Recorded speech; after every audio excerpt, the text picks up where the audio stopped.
I'm going off every chance I get. I don't really take a loss, well, I'll admit. That's why I'll make it to the top, yeah, I commit. And no, I'm never getting lost, I get after it. Investing in my own stock, cause it's faster than any crypto hits go, let me spend.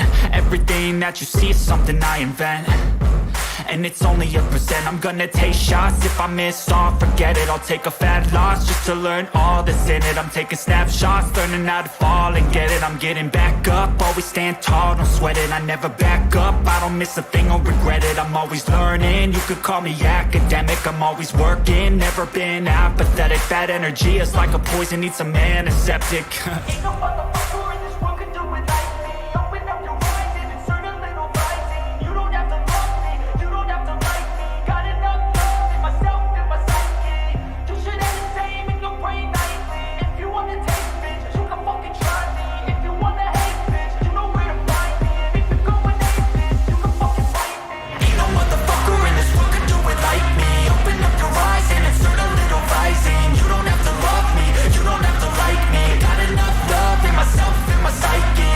You should have the same in your brain nightly. If you wanna taste, bitch, you can fucking try me. If you wanna hate, bitch, you know where to find me. And if you're going hate this, you can fucking bite me. Ain't no motherfucker in this world can do it like me. Open up your eyes and insert a little rising. You don't have to love me, you don't have to like me.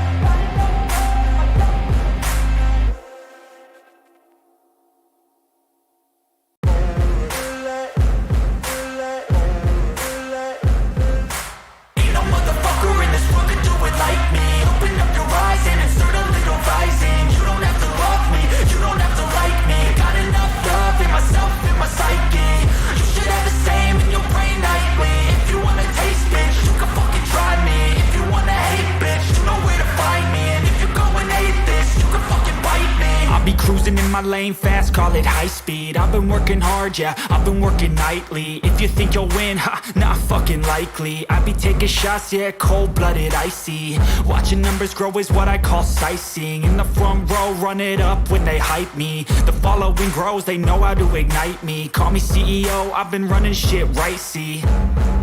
And I ain't playing games, I create my own lane, making pleasure out of pain, turning losses into gains, I'm the boss, I'm making change. I've been rocking this exchange, popping off and risking things, gonna make a fucking name. I just wanna be famous, but I don't want that cheap fame. No, I'm not that vain, I just wanna be greatness. I just wanna be greatness. I just wanna be greatness. I just wanna be greatness. Ain't no motherfucker in this world can do it like me. Open up your eyes and insert a little rising. You don't have to love me, you don't have to like me. Got enough love in myself and my psyche. You should have the same in your brain nightly. If you wanna taste, bitch, you can fucking try me. If you wanna hate, bitch, you know where to find me. And if you're going hate this, you can fucking bite me. Okay, I'm going off every chance I get. I don't really take a loss, well, I'll admit. That's why I'll make it to the top, yeah, I commit. And no, I'm never getting lost, I get after it. Investing in my own stock, cause it's faster than any crypto hits go, let me spend. Everything that you see is something I invent, and it's only a percent. I'm gonna take shots, if I miss all, forget it. I'll take a fat loss just to learn all that's in it. I'm taking snapshots, learning how to fall and get it. I'm getting back up, always stand tall, don't sweat it. I never back up, I don't miss a thing or regret it. I'm always learning, you could call me academic. I'm always working, never been apathetic. That energy is like a poison, needs some antiseptic. Ain't no motherfucker in this world can do it like me. Open up your eyes and insert a little rising. You don't have to love me, you don't have to like me. Got enough love in myself and my psyche. You should have the same in your brain nightly. If you wanna taste, bitch, you can fucking try me. If you wanna hate, bitch, you know where to find me. And if you're going hate this, you can fucking fight me. Ain't no motherfucker in this world can do it like me. Open up your eyes and insert a little rising. You don't have to love me, you don't have to like me. Got enough love in myself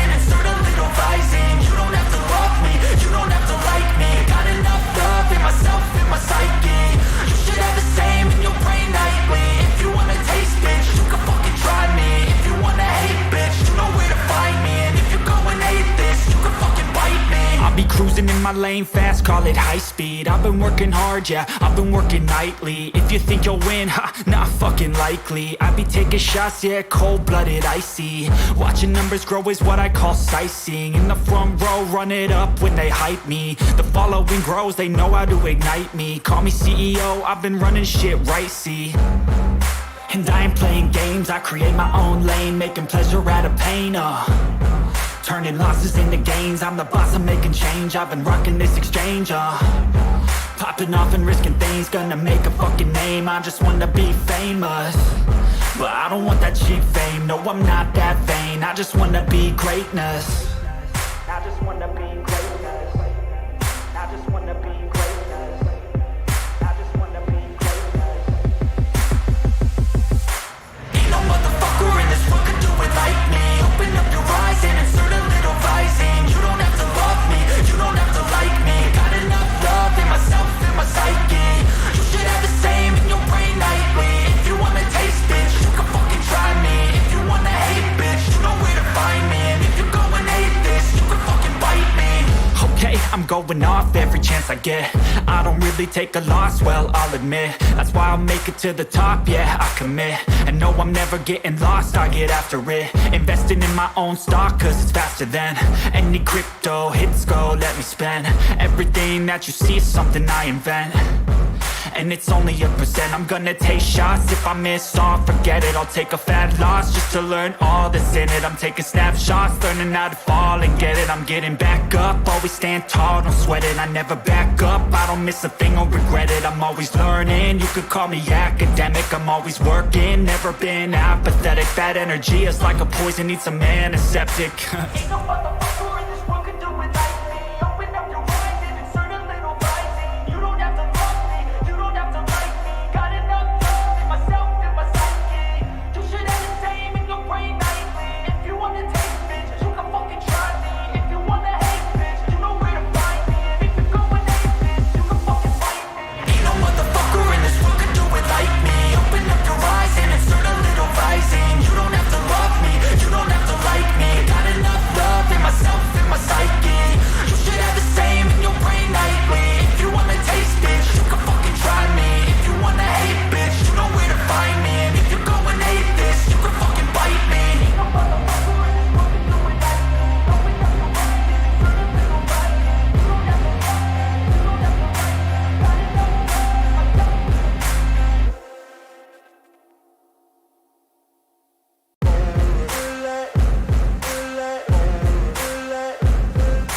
Ain't no motherfucker in this world could do it like me. Open up your eyes and insert a little rising. You don't have to love me, you don't have to like me. Got enough love in myself, in my psyche. You should have the same in your brain nightly. If you wanna taste, bitch, you can fucking try.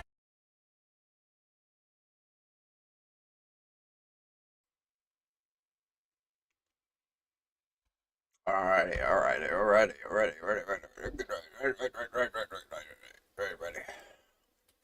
So, some other videos. This is actually, I don't know if this is the ones I really wanted to watch. Like, I've seen some that I watched, like, I sort of watched before. But I swear there was more videos about this person, but it's like they're not there no more, so I don't know. So, I don't know if this is by that same person I was thinking of, or if it's somebody else. This video is like 2 years old, so like I said, I'm trying to watch older ones if I'm going to watch mostly all of it. This motherfucker's long, though. 2 hours.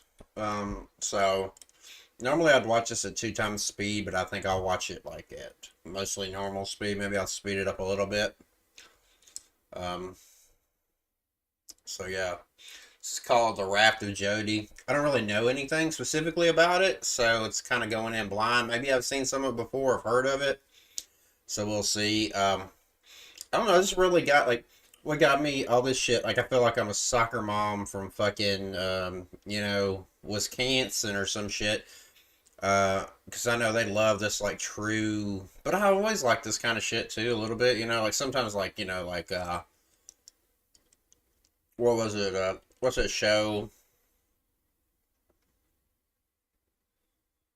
There's, like, a team of people, and they go, who knows, whatever the fuck, but that show is on TV, but that's a show, this is, like, real life.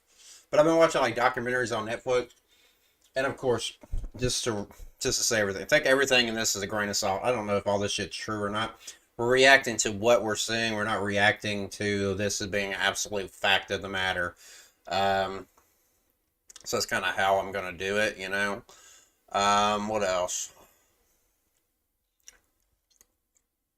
Something else I was gonna say before I start. Oh yeah, this has been watching a lot of fucking like documentary shit about stuff like this on Netflix and stuff. So I've gotten into that.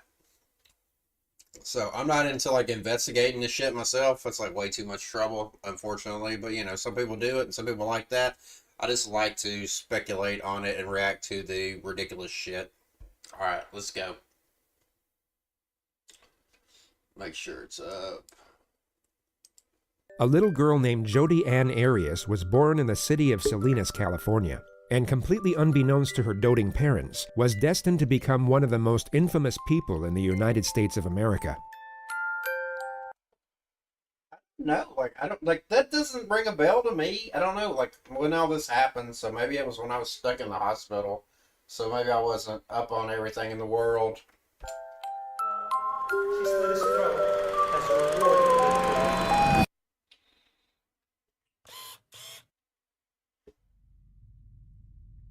From what we know about her behavioral sequences, and despite what her defense team would later want you to believe, there's virtually nothing in Jodi's childhood that can be linked as a contributing factor to what she would eventually be capable of. The only thing worth mentioning was that she dropped out of high school in the 11th grade to pursue a career in photography, but it went nowhere. In February of 2006, at 26 years of age, she began a new job as a salesperson for a network marketing company called Prepaid Legal, and it was through this occupation where she crossed paths with fellow sales representative Travis Alexander, a 28-year-old practicing Mormon from Arizona, who also worked part-time as a motivational speaker. When you get someone to the briefing, they say no, that counts. When you get someone fully exposed and they say no, that counts. Every time you get one of those.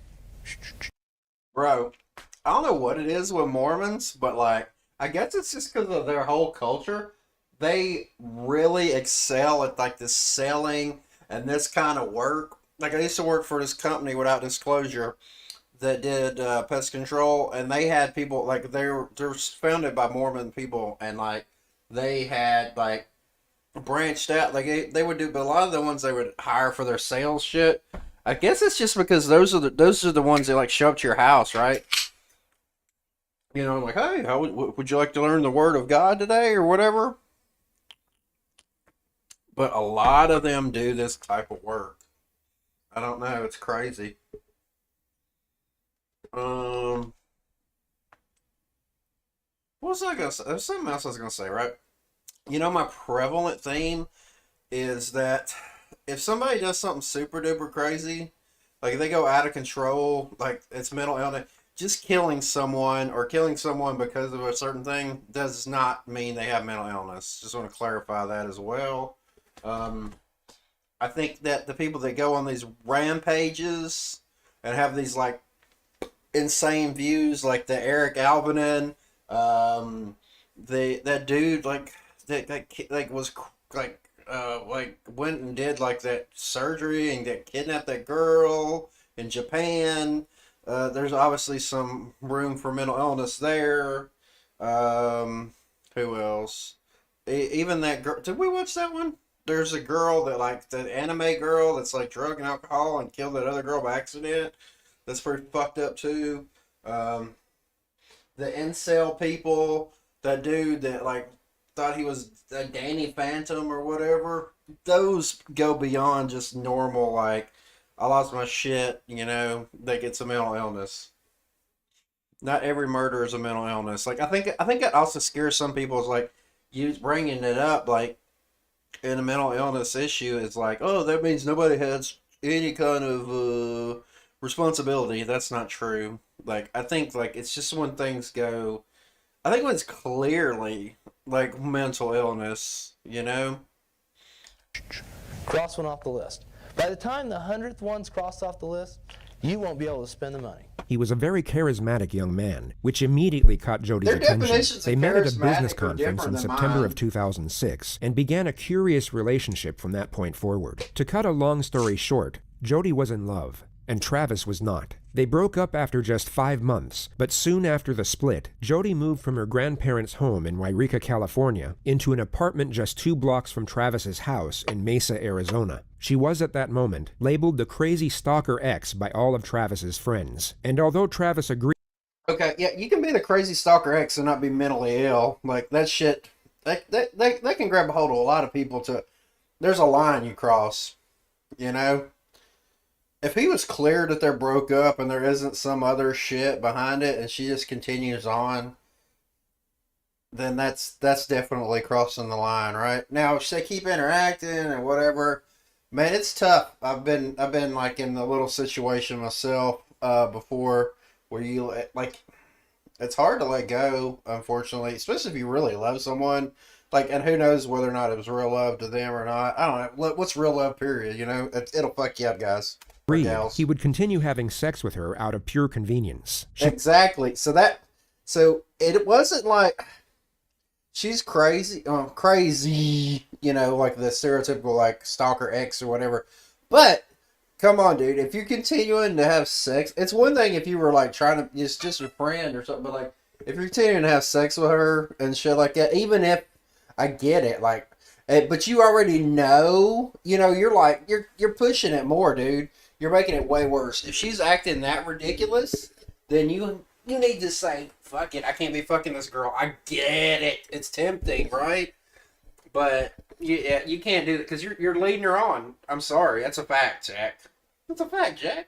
She would show up unannounced on countless occasions, sometimes in the middle of the night, and Travis would let her in every time. It became somewhat of a routine, and a dysfunctional situation that neither were happy with. Travis, although he enjoyed the sex, essentially wanted her out of his life, while Jodi desperately wanted a serious relationship. And going off the...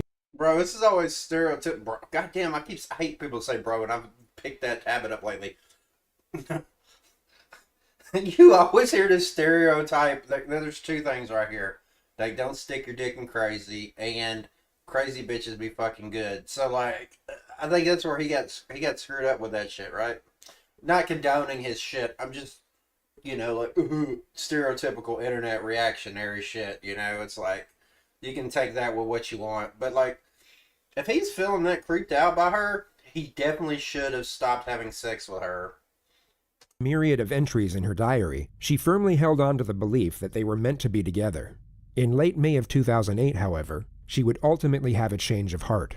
Travis had a work retreat planned to Cancun, Mexico for July 10th. It was all paid for by his employer and allowed him to take a friend with him. Jodi knew about this and believed, or at the very least hoped, that she would be the one going. Yet in the last week of May, it became known that Travis was taking another woman instead, a Mormon girl by the name of Mimi Hall, someone that Travis had been... Okay, no, this isn't really me trying to hate on the Mormons, but have you ever heard of this soaking shit? And I don't know, like, they seem like they're grown, so I don't know if they deal with it. They're supposed to be like, clearly this isn't the case, like, maybe it's a certain point, but like, isn't like Mormons, you're not supposed to have sex before marriage, and like, some of them take it like really serious and shit, and they do this like thing in like these high college Mormon shit where they'll just put their dick in, but they won't move, so it doesn't count. But then I'm all like, I guess it feels good, but like, that can't be that great.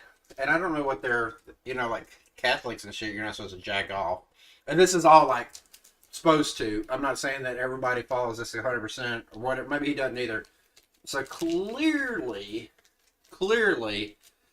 you know, I'm wondering, maybe this one, maybe the other girl wasn't a Mormon, so it was easier to fuck her.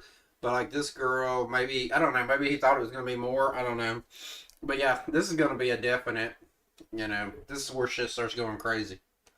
Romantically interested in for some time. When Jodi found out, it would be safe to assume that she was heartbroken. It would be even safer to assume that she was absolutely enraged, and the collective opinion is that a specific thought process began to emerge in her mind, one that forged a psychological justification for a certain decision. On June 4th, 2008, 6 days before Travis was set to leave for Mexico, Jodi would once more show up unannounced. All we know for sure is that they had sex and took explicit pictures of each other. Bro. Dude. She's been manipulative too. She's trying to use sex to like get him to It's sad. I almost feel pity for her because that's all he wanted.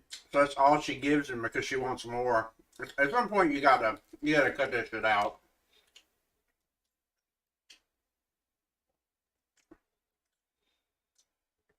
And like they took that's dumb. Like she's crazy. Like maybe he thought it would be good. Like if we both have them.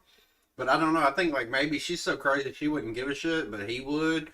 And then like let's face facts. Like if I'm a dude and I release naked pictures of some ex of mine, right? Then I'm gonna look super bad. Now if a girl does it, they get kind of applauded. It's kind of a double standard, unfortunately.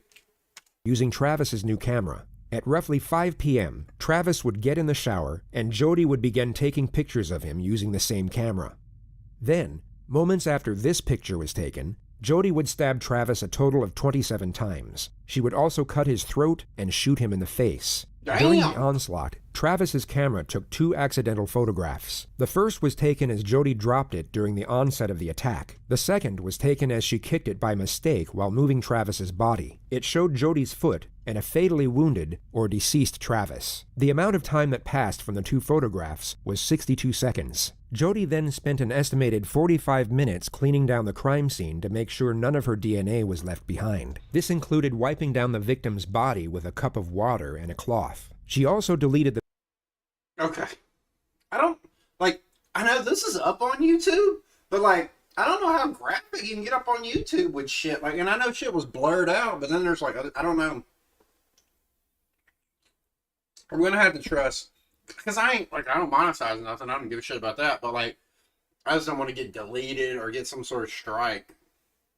So let's we're going to listen, but I'm going to take the video off for a little bit. The pictures from Travis's camera before throwing it in the washing machine. She would then drive back out into the desert and leave Travis a voicemail for the purpose of placing herself away from the crime scene and giving herself an alibi. I know Leslie called you, so I already talked to her, so you can call her back if you want, but it's not necessary. My phone died, so I wasn't getting back to anybody. And what else? Oh, and I drove 100 miles in the wrong direction, over 100 miles, thank you very much. My boy, she's playing that shit up. Maybe they're getting off of that. We're going to go back to the video. Not that it's like that much right now, but... She said, I was 100 miles away. I drove 100 miles. There's 100 miles I drove. Like, did she have her phone with her? Like, I think they could still track. This is 2000. Was this is the early... Yeah, I guess they could still probably had, like, GPS in it back then, right? This had iPhones and shit. Shit. I was in the wrong screen. So yeah, remember New Mexico? It was a lot like that. Only you weren't here to prevent me from going into the 3 digits. So fun. Tell you all about that later. Also, we were talking about, when we were talking about your upcoming travels my way, I was looking at the May calendar, so I'm all confused. But Heather and I are going to see Othello on July 1st, and we would love for you to accompany us. Let me know, and I will talk to you soon. Bye. Like, if you think about this, like, how sick and fucked up it is, like, she's talking, like, she knows this guy's dead. She just literally killed his ass. And then she's like, and like I said earlier, this is me assuming all this shit is 100% true. I think it's pretty much, though, like, established, like, if this is from that long ago. And so we're just kind of getting this shit afterwards, right? So I think I can make a little more assumptions here. I didn't do, like, 100% research, but I would think, like, this shit's pretty cut and dry from what I'm hearing so far. But she's all like, oh yeah, we're looking forward, like, that'd be like if I went and killed somebody, and then I'm like pretending like I think this is less insane, like mental illness. Like, I look at it anytime, like, I don't know, it definitely comes out of the norm. Is everything mental illness? I don't think that can killing anyone, because it's like human nature too. Like, that'd be like saying, like, human nature is mentally ill. Well, I don't know. Maybe you can argue that shit. But, yeah, I don't know. I just, like, my takeaway is, like, it's so just kind of fucked up where she's all like, oh, we look forward to you joining us. You know? And she seems fairly, like, believable. Like, a couple of times you can tell, like, but that, like, knowing something in hindsight, like, if you just heard this as a voicemail, this sounds, like, reasonable to what a girl might leave you. Even a girl that's, like, kind of crazy obsessed with you. So Maybe that's what she was thinking. Ah, shit, I got to... End of message. Jodi would then drive to another man's house in Utah by the name of Ryan Burns and stayed the night. He would later testify that nothing seemed off about Jodi's behavior, only that they kissed and engaged in sexual intercourse. Women do this shit. I guess men do it too. I guess that's wrong to generalize. If people in general can do this shit, it's kind of crazy. It's like, I go fuck him, come fuck him, like, and then like just... I don't think that's mental illness, but I've known girl, like, trust me, I knew somebody that was like this. Luckily, I don't think they became violent, but like, I think I'd see that they could have lied like this and wouldn't done to what you would see contradictory things within a short period of time. I literally seen it happen in front of my eyes. Travis's body was discovered by Mimi and her friends 5 days later, the day before they were supposed to leave to Cancun together.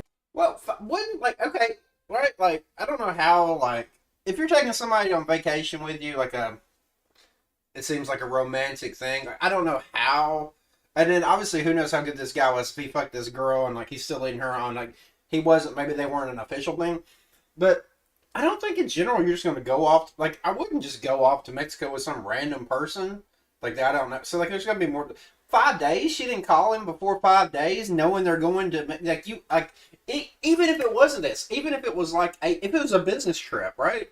Not even a sexual thing, and like I'm going and we're going, I would be like 5 days, like maybe they had planned, some of the shit was already planned, right? But like I don't know, it would take 5 days because I'd be trying to text and call, and if I didn't hear nothing in a few days, you know, I would escalate it, especially if this is why I don't like people ghosting people when there's some established relationship.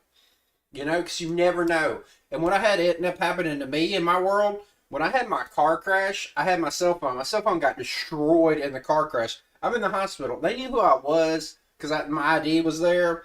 They were able to contact my mom, but they had to come to her house because there was no phone number. Like, I didn't know her number.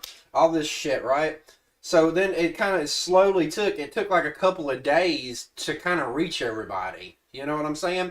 And I get, like, some people, it wouldn't be a thing, because, you don't talk to everybody every day or even every week. But somebody you knew that you were planning, like, this big trip with, like, you think it would have gotten quicker. But, like, everything's hindsight, like, you never know, whatever, so.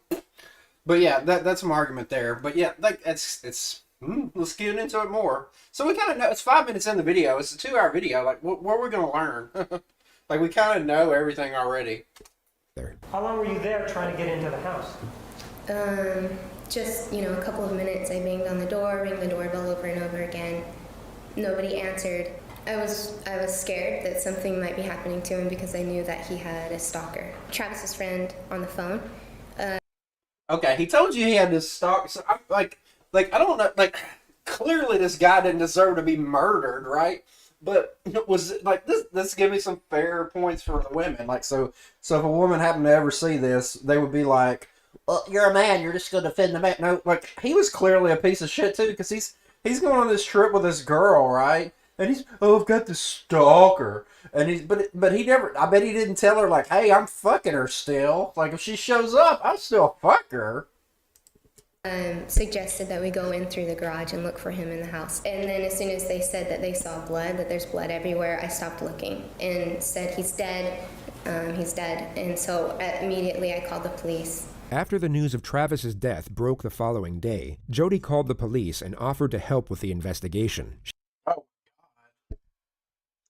God. They say that shit, too, like, about people, like, they'll get involved, like, maybe she thought, I wonder if she thought, like, this is what I hear, and I can understand, this is, like, anecdotal shit, like, if you do something horrible and you get away with it, and then you get away with it, and then you get away with it, like, it kind of raises your confidence level.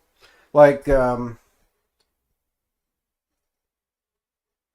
like, the longer you get away, you don't think about it. Like, so, like, these people, you hear about these people that get caught, like, years and years and years later. Like, I'm talking about, like, 30, 40 years later. Especially now when, like, when they added in, like, when they got DNA tests and shit. Like, these people, like, man, if you got away with murdering somebody, after, like, 5 or 10 years, you gotta feel like that you're never gonna get caught. And then you get caught, this is going to be the biggest, like, in your fucking life. Not making light of it. I'm just saying, like, being real fucking realistic. if you get away with doing something that heinous or that, like, as a little kid or somebody, like, if you get away with something, the only other problem with this is, I think this would also depend on the person. Is like you get more brash with it, and then you feel like it's like, when you're younger, a lot of people think they can do anything and they ain't got to worry about any consequences. That's what ends up happening. So it kind of breeds that aspect of it. All right, but yeah, she went. I wonder why. Like, I guess she thinks in her head she's trying to throw them off. The problem with this is, like, some of these investigators, they're trained and shit to tell, like, and then like, you're coming up, unless you really, really practice the story, you're trying to tell stuff, and it's going to come out as lie, unless you're a super good liar, which she might be, because a lot of times women, or people, sorry, I'm just saying women because she's a woman in this instance, people that are like this, lying, manipulative, and do this kind of relationship shit, like, not murdering per se, they actually become really good at lying, but also sometimes they're lying to people that want to believe them, so it's easier to get away with it. This is my own personal experience, anecdotal evidence.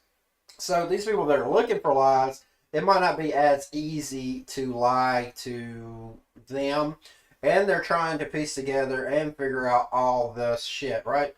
And then when you, and a lot of times, like, if it's a small little lie, it can you build on that, you know what I'm saying? So it's kind of crazy, but then also, like, if it seems overtly rehearsed, then they'll kind of push it.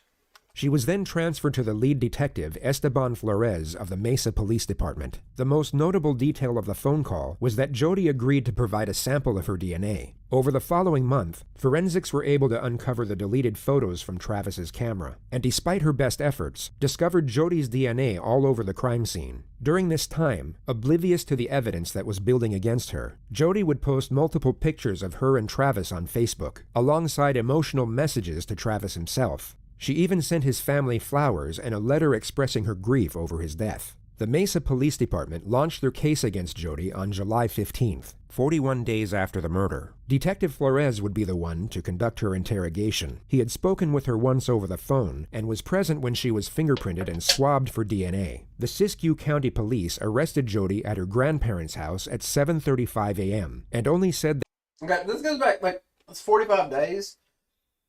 I'm just saying, like, I know getting away with something, but, like, I'm saying, like, if you did something, like, because I can't imagine, like doing something, your adrenaline's got to get pumping and all this shit, and unless you're, like, a stone cold, like, sociopath or psychopath, you're going to have concerns. So, like, you get away with, like, an hour, you get away with it for a day, you get away with 5 days, you get away with 10 days, it's gotta feel good, it's like an adrenaline rush, it's like, look what I did, I think that's how I would feel. Like, let's be real, we've all done shit, and my man, maybe some people have never got away with nothing, but I'm sure you got away with some small thing. You was a little kid, you stole a piece of candy, right? Nobody ever knew it, or you did X, Y, and Z, and you got away with it, right? So, like, and, like, I guess the bigger rush, I think it's an argument for, like, some people in their, like, why they become a serial killer and why they keep doing it is because they get that rush. They had a warrant for her arrest without giving further information. She was placed in handcuffs and didn't once ask what she was being arrested for in the 6-minute drive to the local police.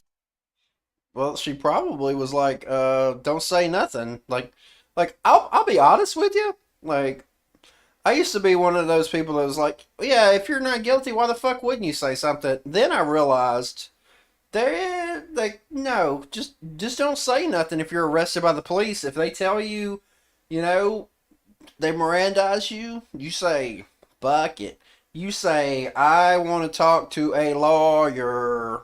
Bottom fucking line. I don't give a shit if you're innocent or guilty. That's what you do. And then people bring up, like, oh, they lawyered up. They didn't say nothing. Bro, it's literally a fucking right. That's them trying to manipulate your ass into being all like, well, if you do this looks better. Fuck that. Fuck that. Because guess what? You might misspeak. You might even say some shit you're not even charged with. And if you don't know what the fuck you're arrested for, then you're fucked. The one who should be asking the people is the lawyers who are on the outside, and they should be the ones going like, why have you arrested my client? What's this? What's up with it? Blah, blah, blah, blah. Those are questions that need to be answered. But when you ask it, then you can be like guilty unless you're like really good at it. Because like, what if you said something and then they're like, "Oh, is that what you did?" So then they're like, yeah, that's what we're arrested. And this is like little smaller shit. Like I got pulled over one time and I was dumb, and I'm like, "Why are you pulling me over? Is it because of this?" And then I start throwing out shit, and I'm like, "Fuck, I shouldn't have threw out shit." But like, I didn't get in trouble. He just warned me. But whatever. Station. What makes Jodi Arias stand out among the many cases in the realm of true crime is the manner in which she attempts to navigate the system. She seems to believe that if she presents herself in a certain way and adopts a very specific character with very specific traits, it will give her the best chance at evading the consequences of her actions. In her mind, this character is a soft-spoken, sweet-natured, God-fearing individual. Yet to everyone else, is quite possibly the most universally annoying person to ever abide in the history of existence. What? That's pretty fucked up. Do they just keep her handcuffed like that in like a regular room? What's she doing? Is this like a normal kind of interrogation room? What is she doing? Now she's acting insane. Maybe she's trying to get her insane. Or maybe she's just not comfortable. I get that. Like, it can't be that comfortable. You don't like the chair? Can you fire someone? No. Just give me a minute. Can I get you just to have a seat here? In the next moment, Jodi will hear Detective Flores approaching the room. She will then abruptly place her head on the table to make it appear as if she's sleeping.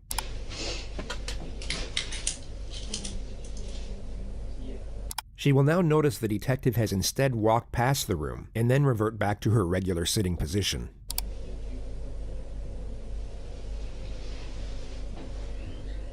For whatever reason, Jodi wants to appear as if she's in a far calmer state than she actually is. She wants the detective to believe that she's relaxed enough to doze off, when she is in fact extremely alert and anticipating his arrival. She places her head back on the table to feign a placid state once more, and you'll notice her left shoulder hovers in what looks like a very uncomfortable position for just over a minute.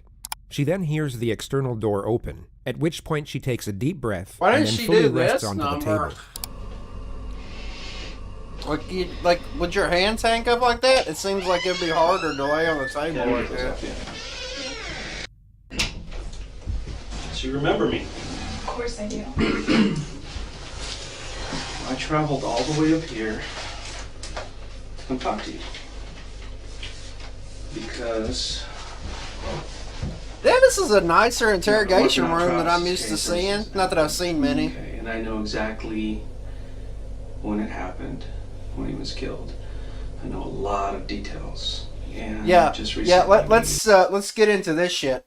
Even though this crazy bitch did this, when a cop starts telling you that shit, half the time they don't know nothing. They don't know. Nobody know. I know exactly when he was killed. I know this. They can get a vague idea. That's probably true. But like, don't act like they're gonna come in and they're gonna act like I know everything and yada yada yada. And then some of them are trained to read like your responses to shit and like, oh, he knows everything, and that they're gonna throw out some guesses, right? You ever seen? It's the same thing that these like psychic like call people and they're like, oh, and they're good at reading people. So like, I don't know if there's any training, but I think there probably is. So it'd be hard to get away with shit like unless you're like stone cold sociopath. found quite a bit of evidence. And I'll discuss that with you. The main thing that I'm looking for, though, is answers on why certain things happened, why they went so far, and also to get your statements. Okay. Yeah, they'll say that, like, he may know more, but they'll say this regardless. It doesn't matter if they know or don't know. If that wasn't true, they wouldn't get so many goddamn false confessions or false convictions over shit. So many. Okay. I'm not trying to be conspiratorial here. I did watch a few of those, like, documentaries where, like, these people got falsely accused and falsely convicted, you know? And it did seem like they got railroaded. I think a lot of that happened, like, a while back, like, longer time ago. Like, earlier times than now. I don't know if that occurs as frequently now. And it happened in like smaller little podunk areas, I think, generally. So I think it'd be harder to get away with now than it used to be. But we'll have to wait and see. Not impossible, though. She's been brought to a police station in handcuffs and now just told her arrest is concerning the death of her ex-lover. An innocent person sitting in her position would want immediate clarification as to what exactly is going on. Jodi doesn't inquire further, just gently accepts to cooperate after being given a very vague... That's what I've been told too, but I've also heard like this will be my anecdotal evidence too. Like what they'll say is people, like if you're accused of something that you obviously didn't do, what you got to do is be like totally adamant, like how dare you accuse me of something like that. But I've also been told that sometimes that looks bad as well, as if you're like somebody accuses you of something and you act that way. You're like, why are you acting so like you're over?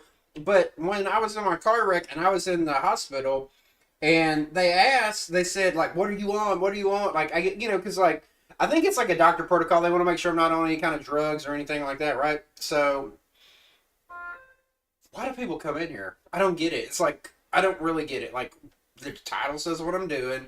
Like you want to like for 2 seconds. Like what is it? Like did you accidentally click on it? You think I was hot and you thought I was gonna be jacking off? I don't fucking understand why I get like 1 or 2 people that show up without like any kind of interaction, like or like stay for like 2 seconds. Like I don't know. Like I don't know. That's the fucking internet, I guess. But so they're asking me all this shit. I'm like all doped up and fucking like broken down and everything, and so I'm just all like. I don't fucking know. What do you want? Like, I'm like, I'm not even nothing except for what y'all gave me. Like, and I kind of barely remember this because I was still in, like, a fog. So, I think that would be a reaction, like a natural reaction. Be like, well, I didn't fucking kill nobody. But I don't think it's an end-all, be-all. Yet highly accusive clarification of the situation. A lot of details on this case that haven't been released to the public and not even to Travis's family. Next, like, second of all, she shouldn't be in here by her goddamn self. She should have a fucking lawyer with her, regardless. She should have a lawyer with her. As soon as you're arrested and they want to talk to you, you ain't gotta fucking talk to them. You fucking ask for a fucking lawyer. I don't give a shit if you did it or you didn't. And I know, like, even if you're poor, get a fucking... I know they're shit. They're fucking shit. Sometimes, but get the what's it called, the defense attorney, the public defender. Details are known only by us and the person who did it, okay, and that's one of the reasons I'm here, is because I believe that you know some of these details, and I think you can help us. I would love to help you in any way that I can. Okay. Bro, she said the wrong thing. He literally just said, we and the person that did it are the only people that know these details. I think you know these details. First thing she should have said, I would love to help you, but I didn't do it, so I don't know these details. And you say you already know these details, so why the fuck are you asking me? Bam. Done. Lawyer. Because we're here at the police department, the sheriff's department here in, was it Siskiyou County? Siskiyou. That's what it's called. Okay. And you're considered under arrest or detained. You're not free to go. Okay. This is what I don't understand. I don't know enough about this, right? But he said arrested. I would say either way, if they read you your rights, you don't have to talk to them. I think that's why they do this whole, like, I guess this is why these like sometimes they kill, like sometimes you can be like simple shit, like, and like some people make shit bigger problem that needs to be like in traffic stops or whatever. But like, in like when you're arrested at the jail and interrogating and they read your rights and shit, you definitely need to ask for a fucking lawyer then. Don't say anything. And I'm a police officer. I have to read you your rights. Okay, I'm sure you've heard them on TV. You know, I have to read them off this little card here, but they're pretty much the same, and I'll explain them to you as we go. Okay. And you know, if there's a question that you don't want to answer, you don't feel comfortable, you can say no, you know, or, you know, you can elaborate as much as you want. It's completely up to you. It's at your speed. I don't want to pressure you. Is this recorded at all, or should we? Yeah, I don't know if there's a recording or something. I don't know if these are voice recorders. I noticed them. If they have. Now she's sounding crazy as fuck. Of course they're recording this shit. Like, anytime, you gotta expect that shit. And I think it's good, too. I think everybody should be recorded, because I think it helps your case, too, if, like, the cops do something ridiculous. Trust me, and I'm not one of these, like, oh, defund the police bullshit. I'm just saying, like, cops can act in bad faith as well. So it's good to see, like, so have them accountable and have because they use that shit against you, so it should be fair, you know? That's the way I look at it. Have video, or they have audio, or batteries, or what? I don't think they're on. Hindsight allows us to recognize this is simply an attempt to appear innocent. She seems to think that if she appears confident enough to recommend the use of an outdated voice recorder, that it will seem as though she has nothing to hide in the eyes of the detective. But it's just bizarre. If the detective wasn't already certain of Jodi's guilt, he would most certainly become suspicious at this moment. Sorry, I'm really cold. It's okay. You still heat still? Yeah, I haven't touched those or anything, but Oh, okay.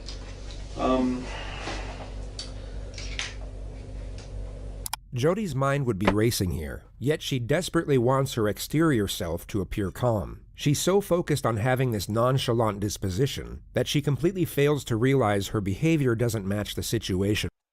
Yeah, I agree. I think that's what I was saying earlier. It's like you can try too hard to look innocent, and then it makes you look more guilty. So maybe that's what's going on here, or that's how this person is analyzing this. And I had to agree with them, you know, as an expert. No, I'm just fucking kidding. But go ahead. Whatsoever. She's in a state of hyperarousal while feigning a. I don't. That word terminology is funny to me. Hyperarousal. Like, I just go sexual. I'm being a little kid here. But especially her find out, like, you know, fucking all these dudes and shit. State of composure, and the end result just looks very strange. It gives reason for her unusual infatuation with a voice recorder, and also for her oncoming sitting position, which really can't be described, only compared to a sea lion peeking over a rock. And they're not on, so what I want to do is just get to the bottom of it. Is that a printer? I can't tell. Like, what is that? Like on the, like, let's see. What is that? Is that just like a printer back here? That seems like a weird place. There's a lamp, and then there's a printer. I don't know what's down. Is that a printer though? Is that what that is? What the fuck is that supposed to? I can't really tell. This is some, you know, footage from 2006, and like, I think the audio is better. Obviously, if the guy got him and started punching her in the face, you could tell that, so the video would be good there. But, like, I don't know, what is that? It looks like some little shitty, like, hotel room or something. But this is a police station, I guess. Go ahead. Everybody wants to know, okay? And, you know, so I'm going to ask you some questions. You can voluntarily answer them if you want. Okay, is that cool? Yeah, that's Yes. fine.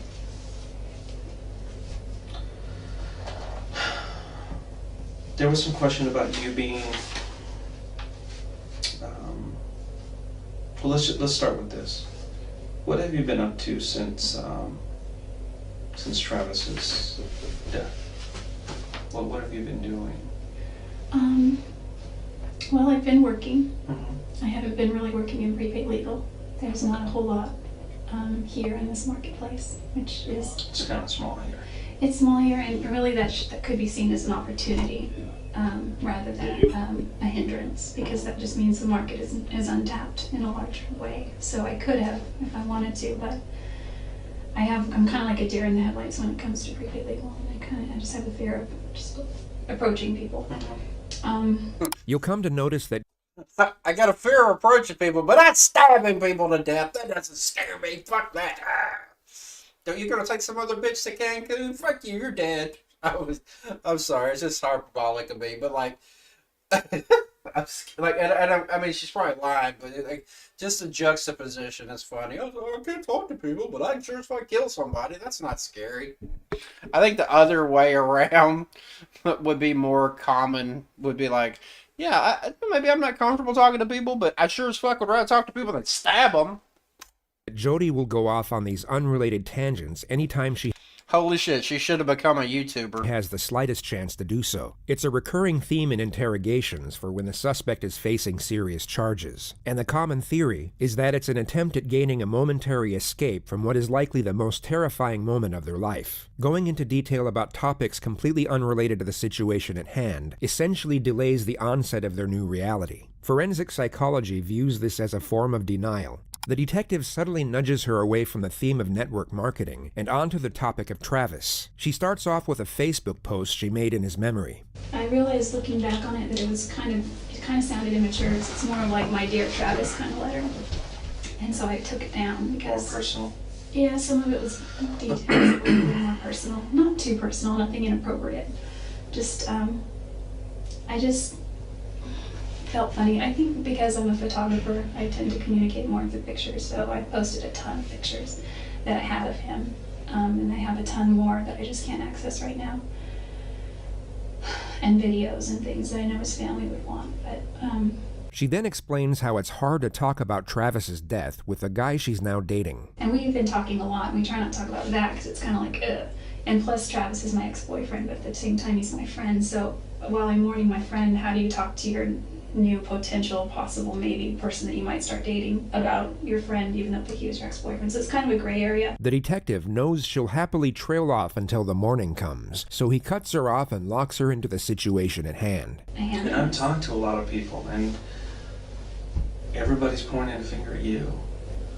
You know, everybody is saying, I don't understand what happened to Travis. I don't know who killed him. But you need to look at Jodi. And sometimes the simplest answers are the correct ones.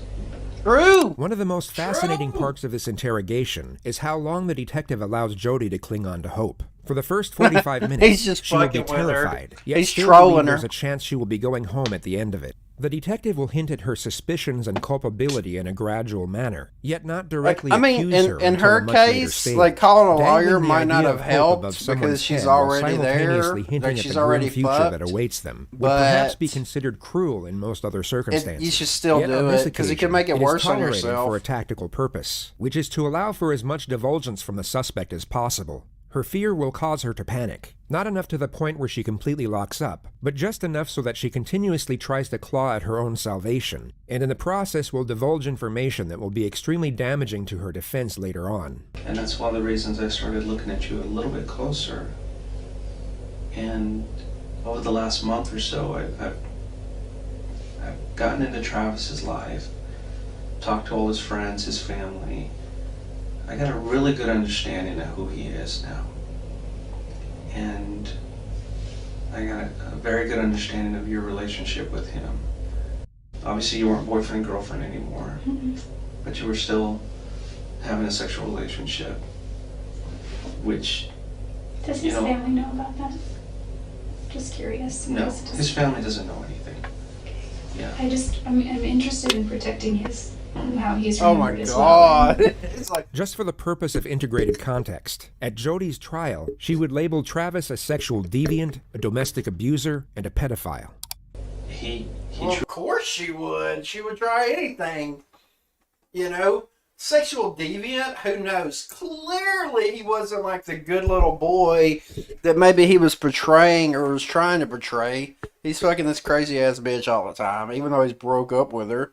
Like, I get, like, and that's probably, like, some of that might have been realistic thoughts. Like, maybe she wasn't, like, because even if the person's bad and mistreats the fuck out of you, if you feel or love them or have love for them or whatever, sometimes even if you're mad and you know it's wrong for you, you'll kind of let it go because of that. That's why love's so fucked, y'all. So fucked. truly had feelings for you.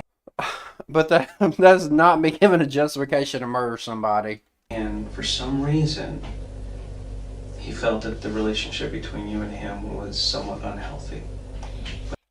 If any of the shit that they brought up until this point, and clearly she killed him, yeah, it was fucking unhealthy. Like, that's 100% correct. He couldn't stop it. And I assume that's probably maybe the same way you felt about him, or It's probably... Maybe you didn't understand why he didn't believe it was healthy. No, I didn't think it was healthy either, spiritually at least, and probably emotionally, but mostly spiritually. And I think that kind of, once you have... Is that gonna be her argument? Is she gonna bring that shit up? Like, I don't know. I'm just curious. Like, so she's like, it was so like, so I had to kill him like to save my soul. I don't know if she's gonna go there or her lawyer goes there or anything like that. I don't know if that's how it's gonna go, but I could see that being used, even though it's ridiculous. Like, it was unhealthy. Like, in any way I think you could define it. Something that's not healthy spiritually, it filters through all aspects of your life. Her dialogue alters from spirituality to her work history and then to her finances before moving on to her family. Bear in mind she wasn't asked about any of this. Financially, I wasn't doing well. I missed my family. I moved away shortly after high school, and I come back to visit, but I realized over the years I'd missed out on a lot of things with my little brother and sister. I missed out on just their karate or their baseball or cheerleading or... The detective nudges her back to the subject of Travis once more. He asks if the sexual element combined with his religion was the reason the relationship didn't work. Jodi then takes it upon herself to recount her sex life history and simultaneously preach about her own devotion to the Bible. I've had a couple of serious relationships before where I was intimate with a few people, and it's kind of silly, but I used to always joke that regardless of what the Bible says, and yes, I'm Christian, I just live my life by the 10 Commandments, and those are my rules. Da, da, da, da, da. You know, thou shalt not this or that, but it doesn't say thou shalt not fornicate. So I just used to joke about that. Okay, bitch, but it did say don't kill, and you did that. It said don't bear false witness, you did that. Coveting, you did that. Clearly. Could you say adultery? I guess it depends on if adultery is about marriage or not. I don't know. Like I said, I don't know what I would think that the 100% concept is adultery is all about marriage, but could it also just be like cheating on a partner or whatever? I don't know.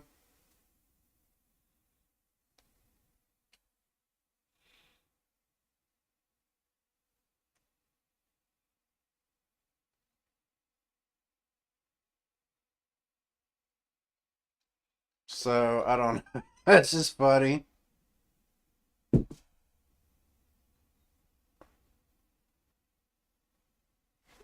God fucking damn.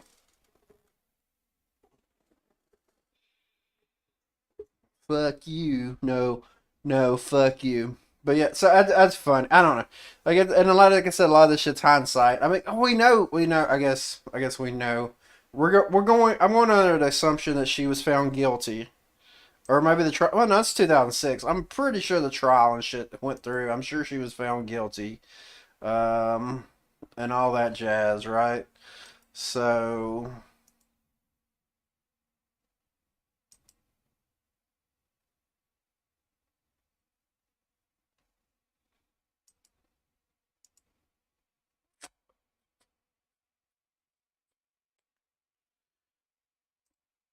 So it's just fun. I don't know. It's just funny to me. It's just funny. Like, she's like, oh, I follow the 10 Commandments. Fornicate We was knelt by okay. his bed once, and surprisingly, he suggested it. Normally, you know, I would suggest that we pray before we go on a trip or before we eat if we're alone. That was kind of unusual for him, huh? Yeah, because he was very resistant to prayer. He's like, so I'd say, will you say a prayer? He's like, why don't you say a prayer? Funny. I almost teared. Like, this seems like she's trying to come up with some sort of, like, he's the evil person and he corrupted her. I don't know. Like, in my head, that's what I'm saying, because, like, she's, like, propagating it. And at the end of the day, like, I'm sure they both weren't as religiously great as, like, you know, an average person or what they're supposed to do. You know, I'm not judging, because I don't believe in none of that bullshit. Like, I don't think you should kill nobody, regardless if you believe in the 10 Commandments or not. Well, nobody. Like, definitely in the way this happened. You say a prayer, why don't you say a prayer? So we'd go back and forth. Jodi, will you say a prayer? And I said, sure. And Travis was like, The detective endures as much prayer talk as humanly possible before shifting the topic once more. He was at a point in his life where he wanted to really start settling down. He felt like he needed to kind of grow up, Mm-hmm. you know, become a husband, become a father. Did you guys ever discuss possibly getting married or anything? When we were dating, we did. Okay. Once we broke up, he brought it up. He actually proposed to me a lot of times, but he wasn't serious. Let's move to after the breakup. Oh, okay. What kept you in Mesa at that point? That dick. I actually moved to Mesa a few weeks after we broke up. Really? Mm-hmm. That's even crazier. Is Mesa where he was at? I could be wrong. Like, so she moved. We broke up, then I moved to where you're at? That's so suspicious. It's a time period he really wasn't seeing anybody, and then Mimi came into the picture. What did you think about her? And I didn't know a lot about her. She seems like a really nice girl. He showed me her picture on Facebook. You know, I don't think she had a lot of pictures on there. Right. God damn, dude. Even I know this is a crazy lunatic that, like, your ex-stalker girlfriend, and maybe this isn't true, maybe this never happened. Like, she probably in her head believed this. She probably went on Facebook stalking this girl, looking for pictures of her, like, maybe it came up. Why would you go, like, this ain't like, hey, we were in, like, 3rd grade and we dated or whatever. This is, like, a clear, like, defined, if you want to quote-unquote toxic relationship that happened, right? But it was an adult relationship, like, more than just like, oh, we're dating or whatever. And like years later you become friends. Like, why would he go be like talking to her about this? Like, did he not have any other friends he could talk to this girl about, you know, that weren't in a sexual nature? He said that he's not sure why, but he's pretty sure that she could be it. And I was happy for him. I didn't find out. That may be the biggest lie.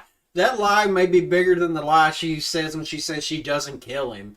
Like, I guarantee you, she would have not been happy about that. Like, everything screams that she would not be happy.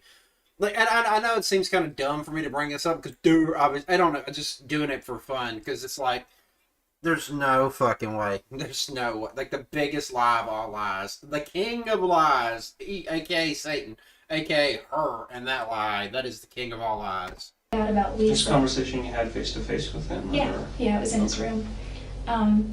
It was in his room after we got through fucking. And he had his laptop, you know, just on his bed. That we just fucked on. Jodi is desperately trying to make it appear as though her and Travis were on good terms. But this is just overkill. Jodi was labeled the crazy stalker ex by all of Travis's friends, and even Travis himself. Oh my god. Do they have videos of their, I don't want to say interrogations, but like their interviews? I would love to see like all of his friends, like a montage, like all his friends coming in and out, like sped up, being like, sir, all he ever talked about is how crazy she was. And then he said he would have sex with her again, and we were all begging him, please stop having sex with her. You're not helping the situation. You need to tell her to fuck off and move on. But he's like, I can't help it. That pussy's so good. You know, so we keep telling him, but then, like, she'll, like, do this, and she's in pictures of, like, her, like, stabbing cats and shit, and we're like, stop, you know? I don't know, like, I'm just... The idea that he would show and then discuss any potential future romances with Jodi is ridiculous. I agree. And I truly believe he does love her still. Oh, he but does. Travis had he's what you call a player. You know what that means. Yeah. He kind of pulls girls in. Anybody, though. He was reluctant to make a I don't believe she believes that either. She couldn't really believe that if she was going to go stab him. She's got to believe there was malice behind it, right? And truly, he didn't think that you were marriage material. And I don't know why not. Oh, shit. Good thing he saved it, because I was like, in her head, I wish I'd stabbed your ass. When he said, because I bet in her head, she's like, I'm the greatest. Like, I wonder if she has, like, this same thought process, like these crazy incels that go and kill people do. And, like, obviously she ain't on a rampage, but, like on a smaller thing. Like, oh, I'm so great. Like, you ever watch that Elliot Rodgers shit where he's all like, I'm the king. I look so good. I got a fancy car. Like, what is wrong with these bitches? Why don't they like me? like stupid shit. Not they could it be because of your attitude? Because you have no charisma, you don't know how to talk to him properly, nothing. You're not funny. You don't have anything to say, except for how great you are. And guess what? Motherfuckers don't want to hear that all the time. I'll tell you a little secret, which I don't really like because I am kind of self-centered a little bit. Like, the way to get people to like you is like you need to talk about them. You need to bring the conversation about them, blah, blah, blah, blah. So then they feel like, oh, this person cares about me. But it's ridiculous, but it works if you want to be manipulative. So the way he was going about it was like complete opposite. And you get away with it if you're like entertaining, charismatic, interesting. He was none of those things. So let's don't add into all, aside from also being some sort of mentally ill. I mean, I see you. You're a wonderful girl. Quit lying to her.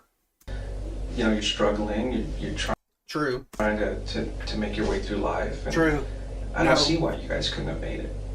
I think we have very different philosophies. I couldn't make it because I stabbed him to death. That's the fucking reason you couldn't make it, bitch. You killed him. You stabbed him. Mind around what he would. I could, but I would try to get him to do. Watch out, dude. She's gonna There was attack. a time when I broke down on the way to LA once, and my car got a flat tire. So I had at the time roadside assistance because my car was still under warranty.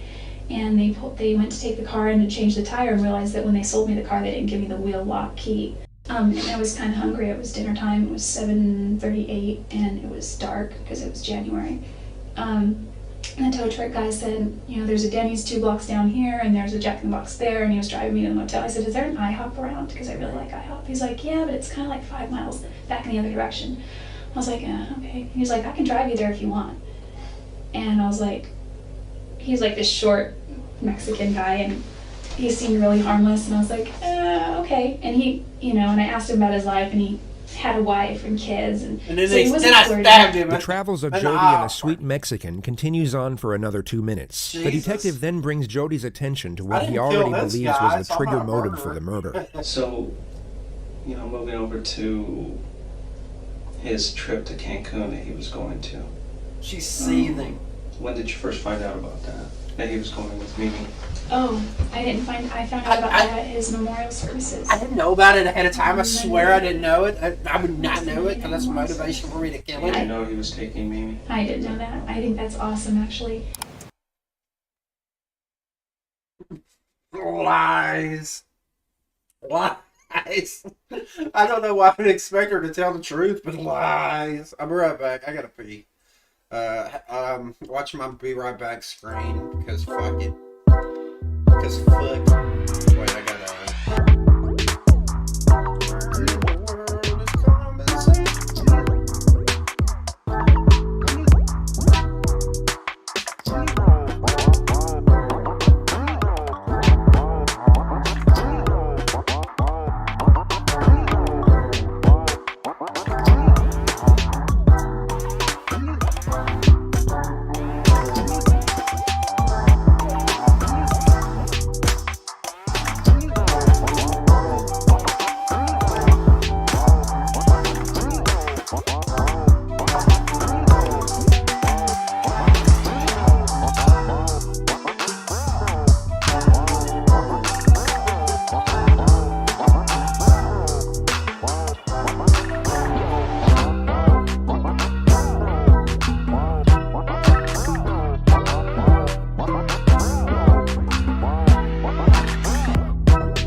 Yeah, Dr. Evil Lies. Right.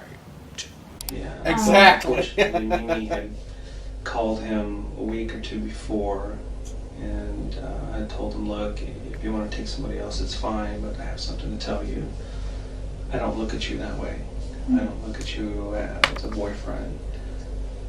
If you want to be friends, we can be friends. The detective essentially stated that Travis was friend-zoned by Mimi, but he still invited her instead of Jodi anyway. What kept you to him? Really? Is that legit true? Like, I wonder if that's true, because that would definitely make her lose her shit. So he could have said that and not meant it, or it could be true. That'd be hard. Like, so obviously this dude's a bigger cuck as she is. Like, was he gonna go to? Maybe she saved that girl's life. He was gonna go take her to Cancun and kill her. I don't understand. Well, moving is expensive for one. So once I was there, I was kind of stuck there. But why do you continue to go back to him? You know what he wants. You know that it's not healthy, but yet you continue to go back. It's easier to say that. Trust me, I was in that position before, and Part of that, when you're part in of it, my it's hard to perspective get now out of has to do with the sometimes. fact that I'm going through a repentance process that I've worked out with, with my bishop, and he's given me, certain scriptures to read and then ponder and pray about. And Preacher Jodi emerges for another 2 minutes, going into detail about scripture. You think, like, I wonder if all that shit's true or she's making it up. Like, I'm just being real. Like, it would surprise me. It wouldn't surprise me either way, right? Because that's like a lot of religious people's thing is to like, oh, I can blah, blah, blah, blah, blah, Like, it's like the whole concept of most religion. I think that's the thing about it. It's like, I can be a fucking terrible shit-ass person. I can do all this horrible fucking shit. But if I ask my God or deity or whatever to forgive me and I truly repent about it, then it's okay. I'll be fine. I'll get to go to heaven or wherever the fuck's great to go to, Like, how about, and like, oh, they'll argue, like, well, I'm like, come on, your whole, this Christianity, the whole concept of Christianity is founded on believe in Jesus and all things shall be forgiven. That's paraphrasing, but that's basically it. If you accept Jesus into your heart, then all things are forgiven and you'll be welcome into the kingdom of heaven. That's paraphrasing. That's not a direct quote from the Bible, but they're saying, like, from my understanding, that's like the one end-all, be-all thing that you have to do, and you can be forgiven from anything, although there's supposedly the unforgivable sin, but I don't know if it's in the Old Testament or not, because, then it's like, well, that happened, but, we're going to, you ever heard of being retconned? It's like Superman was from Kryptonite originally, and he couldn't fly, he could only jump over buildings, but now we found out he can fly, and baptisms. The detective then interjects and starts getting more confrontational with the facts about Jodi's behavior towards Travis. Damn. Obviously, you guys kept this relationship hidden from everybody else, and because nobody really knew about it. well, There were some people who I talked to and said, yeah, they continued to have a relationship even after they broke up. So clearly he told some people. So maybe there's not. I would love to see these interviews of these people. Maybe it wouldn't be right to put them on the spot. I've seen that this person includes some clips from their trial. Maybe some of these people will testify. I'm curious because I would like to see how they see it. You know what I'm saying? They were close to him, and to see if they had advised him kind of what I said. Like, dude, you need to. And I know it's hard. Like it's. Could it all be the sex? I guess. Like, I don't know. Like, he probably wasn't all the way. Because my experience is I love the person. It wasn't even about the sex that I let this shit go on. Like, I felt like I was more in her position, if you will. I don't know. Than I was in his. Like, the one who was kind of being used, not the one who was using. And there are others who are saying that you had become obsessive with him to the point to where you would go into his house when he wasn't there or when you weren't invited, and he would talk to people saying, she just kind of showed up, and I don't want to tell her to leave, but I don't want her here. oh, must have been early on, Yeah. because there were a couple times when we established a rule early on, just don't come over unless, he said, you can come over anytime, but I need to know first. The detective then starts ramping up the pressure and brings Jodi's alibi and road trip into the discussion. That's generally not how a real breakup works. Not like a serious breakup. It's not like, oh yeah, we're broke up. You can come over whenever you want. Then you're not really broke up. Even if it's like you gotta call first. It's not smart. Like I said, I did something similar and it was dumb. Maybe not like to that. Not that we're to this extent, but like I can see some similarities, and this shit happens a lot. I'd say this happens more than what people realize it happens. But then it doesn't end in murder 90% of the time, or whatever percentage it is. I'm just making up one, so don't crucify me. Discussion. Was it the week of the first week of June? You took a trip to Salt Lake City. Which route did you take from there? I was supposed to get on the 15 and go all the way up. And I somehow got off the 15. Where did you end up? For a while I was lost, and I'm not above sleeping in the car, so I slept for a while. Okay. I'm a heavy sleeper and I sleep a lot, so. But you were on the 15 for a while, and you ended up getting off the 15 somewhere. Yeah, I looked at a map, but I'm pretty sure I know where I went. Can I draw you a map? Sure. So this trip took Draw a map? I don't know. That seems like a stretch. you a little over 48 hours then. I have a problem with this trip. Well, I Okay. went first too. Yeah, I know. I know you went down here. I've gone over this trip over and over in my mind and on paper. And even if there's still 20 some odd hours, even if you pulled over to sleep a couple of times. Oh, did I tell you that I got stranded? Yeah, Okay. you mentioned that. If you slept for 10 hours I only slept for about here 8 and hours. here, it would still leave 18 some odd hours for something else. Okay. This is what people are focusing on, is this trip that you took. Because they're saying she left, she didn't get to till Thursday. Wednesday? That's when Travis was killed.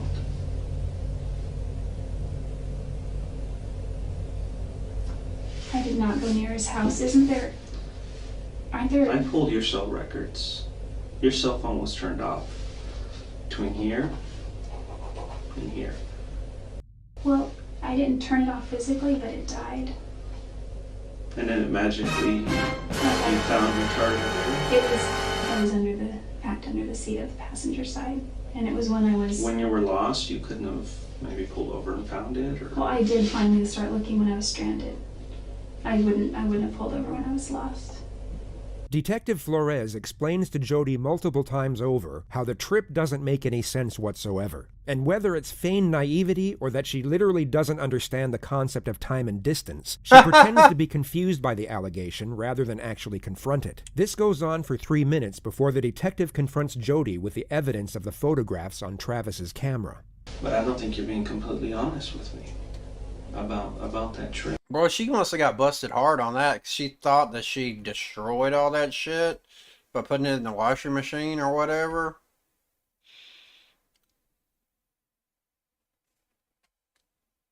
I honestly got lost. It's bad timing. Were you at Travis's house on Wednesday? Absolutely not. I was nowhere near Mesa. I was nowhere near No. Phoenix.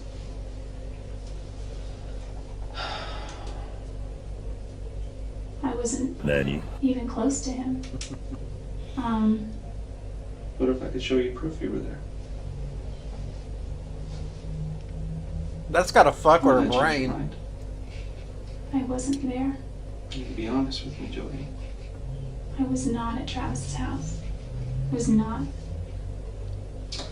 You were at Travis's house. You guys had a sexual encounter, which there's pictures. And I know you know there's pictures because I have them. Damn. I will show them to you. Damn. Okay?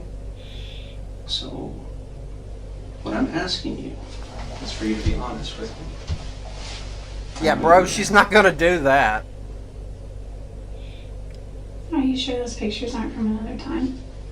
Positive. Remember I told you about the camera? Mm-hmm. The card's intact. Remember I told you that card was destroyed?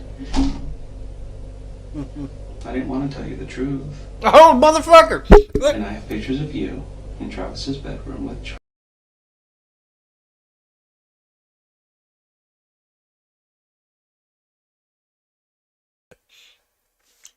right here, right now, proves that cops lie. He admitted to lying. He's like, I didn't want to tell you the truth. So guess what? Like, there's this whole theory. Oh, cops can lie to you. Like, they can sure as fuck lie to you. Like, anybody that's ever told you that, don't believe that. So, like, don't fucking pretend.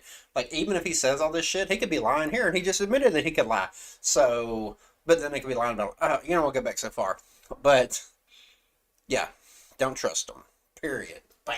What wouldn't you? You're trying to get a murderer. What would you not do to get a murderer? Like, come on. Ethics. Lying, murdering, which one's better? Which one's worse?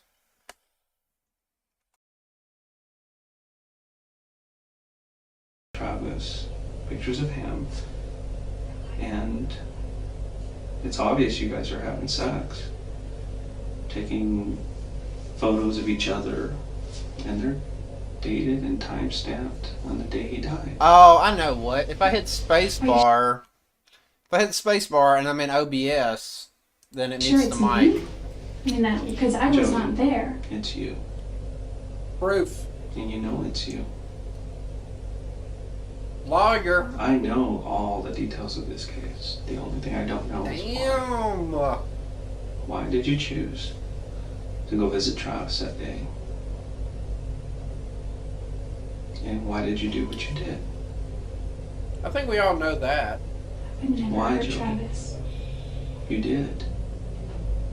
It was an accident. You hurt him. You think she's gonna start changing her story? That's what I'm we're curious here. about. That's why I flew up here. He's like, fuck. Because I needed to talk to you about this. I can just arrest you and throw you in jail, but I want to know why. Why did you do this to him? I wouldn't hurt Travis. He's done so much for me.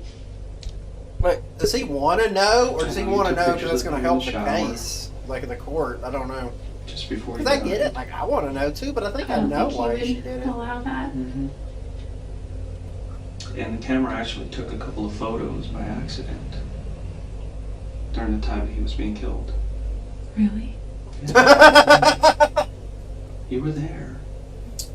Well, she's like, Stop I playing didn't this do that. game. I killed him, but I don't know. It's time for you to just come out and. Dude, he's even like, man, this shit's hilarious. I did not hurt Travis. I did not hurt Travis.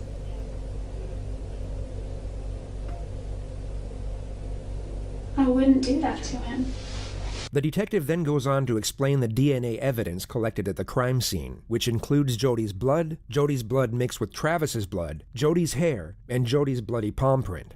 You either had blood. Damn, dude, she really thought she was getting away with something. She left, like, you might could have got away with that shit in 1942, but, like, you left that much fucking physical evidence? No Could way. have already been there and I touched it. Jodi. Jodi. This is over. This is absolutely over. He's like, boom, like mic drop. Listen, the truth is I did not hurt Travis. If you want, I can show you some pictures of him. Do you want to see pictures of him? Part of me does and part of me doesn't. Why? Because you don't want to remember? No, I just, Jodi. there's a morbid curiosity. Jodi, I wanted to know how he died. we can keep playing these games over and over again. I'm not going to believe you. Listen, It's over. could it have been my blood from Your before? image is not important right now. Saving the rest of your life is. Listen, if I'm found guilty, I don't have a life. I'm not guilty. I didn't hurt Travis. If I hurt Travis, if I killed Travis, I would beg for the death penalty. It just seems Oh, God, impossible. I damn. want to see it. I want to know. I mean, I'm not a murderer, but I guess if I were to do that, I would wear gloves. I'm not, or, but you know, if I did murder him, it's not how I would do it. Okay, It's like let's say for a OJ's second book, that- isn't it? If I would have killed him, it's And I'm how I would have saying- killed him. I did it. Mhm. I mean, The motive is there. The jealousy issue. but I wouldn't even say I was jealous. Whatever. Quit lying, There may have been some bitch. jealousy there, but Then what I is it? think if What anyone- caused this?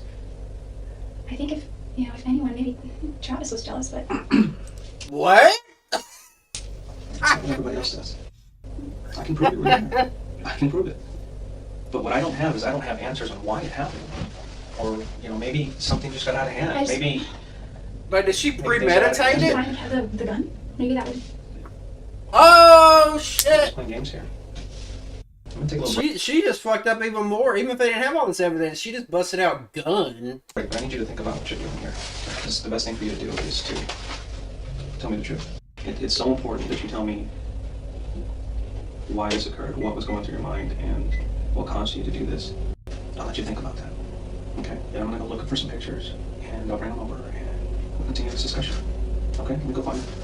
They gonna let her wallow. Murderer. That's what he's doing now. That's smart. So they're gonna say, let's see if she like starts reacting differently because she knows she's fucked. Like she knows she's fucked. Even she's not gonna pretend like she is. Unless she's doing yoga. Fuck.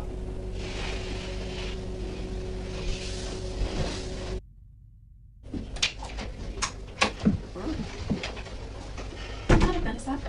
Just curious. It's a Glock. I just saw a gun. Did you? You probably found it by now. Probably. I was taking it somewhere. These are just a few photos. And I want to be careful not showing you certain photos Please because don't some of show me them are those. very bad. If Travis were here today, he would tell you that it wasn't me.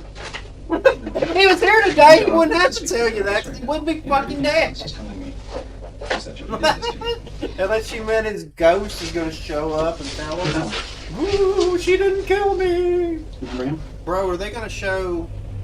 Is he naked? In the shower? Yep. Jodi is then I don't shown know one what of the they're gonna pictures that was show. taken by accident while she was in the process of murdering Travis. They blurred it out, but I'm gonna It's take it just off Jodi. screen because I don't These are know. your pants. No, it's off color because it enhances it and the color kind of changes a little bit. Let's try this. This is his bathroom. That is not my foot. Couldn't even I don't know if recognize you Travis could if it prove a was foot. I wonder how that, but I don't think they need Recent that. I don't think that's like a. Well, my cat scratches me. Little things. These are all her work. You can see. This is her. That's her. I've got scars. She's a feral cat. All these little things are her. Well, enough about your cat, but there's no doubt in my mind that you were there. There's no doubt in my mind that you did this. None. So you can go until you're blue in the face and tell me you weren't there and you had nothing to do with it. A cop would say that regardless. It's That's killing me inside. I That's don't know the why. thing. Like, there's no reason for it. There's no reason why. There's no reason I would ever want to hurt him. There's a ton of It's all a reasons. case against A you. ton. And I can present it to the judge. As cold as it is now. I don't know why she did it. Or I can present it to the judge with your explanation. If I found That's guilty, not what true. happens? You'll have to pay the price. So what's the price? I don't know. Don't you know what the sentences are? The sentences that are carried for something. It depends on your situation, how old you are. Depends on the type of crime. It depends on whether I you show wonder. remorse. I wonder if that's like. And part of that remorse is at least coming clean. That's where they get you. I always want that because that kind of makes it 100% open and shut. Like a confession kind of makes things a little easier. You know, you can argue shit's coerced, but it's good here. It doesn't feel like any of this is coerced. Like, yeah, he misrepresented the shit and stuff like that, but like that's to be expected. I'm sorry, I don't think anybody would expect the cop to 100%. Like it's a poker game. But that's the plus of letting them shit. That's the plus of letting them film everything. But somebody doesn't come clean. I don't see any remorse. I know you're afraid. I think they take that into But you're already consideration. I going think through it that right may now. be There's no true. I backing don't up. know. There's no backing up. I to would that think shit. he There's would. no backing Now, up he to would it. probably have a little bit of understanding of what the shit is, And unfortunately, even if he you're gonna doesn't have 100%. That's why you would say, You know, "Can I get a lawyer?" A lawyer I would would- know the answers to fully these ready for questions a this little process. bit more. I'm not really for things like, I'm all for the 10 Commandments, thou shalt not kill. Mhm. Okay? I just can't. Preacher Jodi has returned. You already said that shit. I did not take his life. You need to come out and tell me why this happened. I will not accept any other excuses. I will just move on with my investigation, with my final report, submitting all the conclusions and all the evidence. And we can just let a judge and a jury decide. We can leave it in the Well, hands that's of what's the going to jury. happen We can do that. regardless. That's fine. Would that help me at all? I mean, you can't use them in court, but Well, then there's no point in taking it. you took a knife to him and couldn't stop. You couldn't stop. And before you knew it, it was all over. And then you panicked. And then I've never been that angry at him. Not enough for that. I've been so far angrier at other people, at other ex-boyfriends. Then tell me who could have done this. Who did this? I don't know, but if I go to trial for this, and if I'm convicted for this, whoever did this is going to be sitting very pretty somewhere. Glad that it wasn't them. And it's my job to make sure that an innocent person does not go to jail.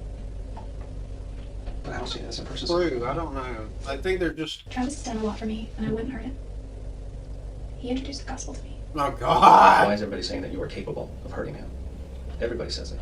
You bring up the So don't tell me that religion you're aspect way I too didn't much, hurt lady. Spiders. I kicked a dog once. I was a freshman in high school. I kicked And what? I love... I don't hurt spiders, but I kicked a dog. But then that doesn't mean I'm going to stab my boyfriend or ex-boyfriend or whatever. I've killed a lot of them. Well, let me say. I guess technically, I used to be in pest control. So, not directly, but indirectly, I've killed a lot of living creatures, right? I've never killed a person. But would that be a defense? Like, oh, you know, I killed spiders. I've killed, like, all kinds of bugs and shit. And then, of course, because I eat meat and shit, indirectly, I'm responsible for deaths of cows and chickens and pigs and stuff like that. Yeah. But that was crazy. I kicked a dog once. What the fuck? Love animals.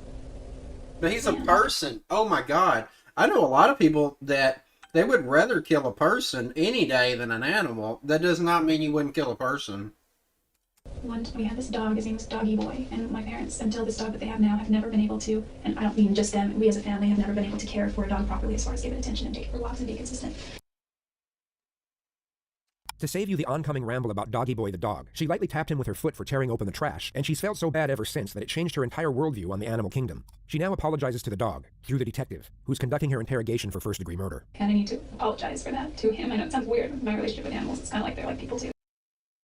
Now she's sounding crazy. I don't know. They have souls. What you need to do is you need to apologize to Travis. But you just refuse. Listen. I can't help you anymore if you're not gonna help yourself. You asked I me really prior. can't. I can't, Jodi.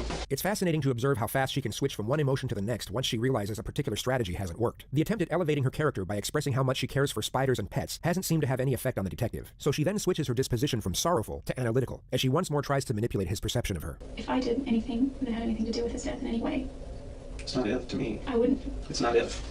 It's not if at all. Well, to me it is. I would be more than remorseful. Is it maybe something you're blocking out of your head? I don't think so. I mean, I tend to write everything down.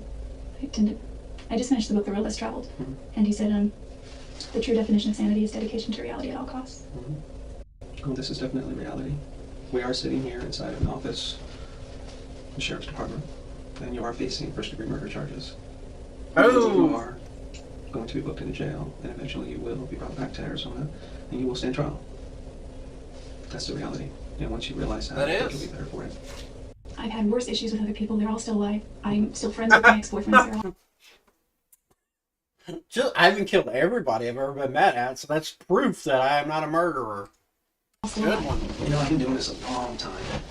Damn. There's one thing that I can never get out of my head, ever since the first day I talked to you. There's an old saying that, you know, someone's just not acting right. Look into it. You have not acted right from day one. You're just not acting right, Jodi. You're acting like somebody who's guilty. How so? You tell me. I know because I've been doing it a long time. It's It's taken not me a that I long don't. time to figure it out. But within the first... I would say he probably does have a little more insight than a normal person would. But, like, and I'm biased because I think I already went into this knowing that all this shit was true, and they kind of, like, at the beginning of the video pretty much said everything, right? So it's not like some documentaries you watch on, like, Netflix or something, or like 9 parts, and then you're not 100% sure, but then something comes out later, and you're like, damn, yeah.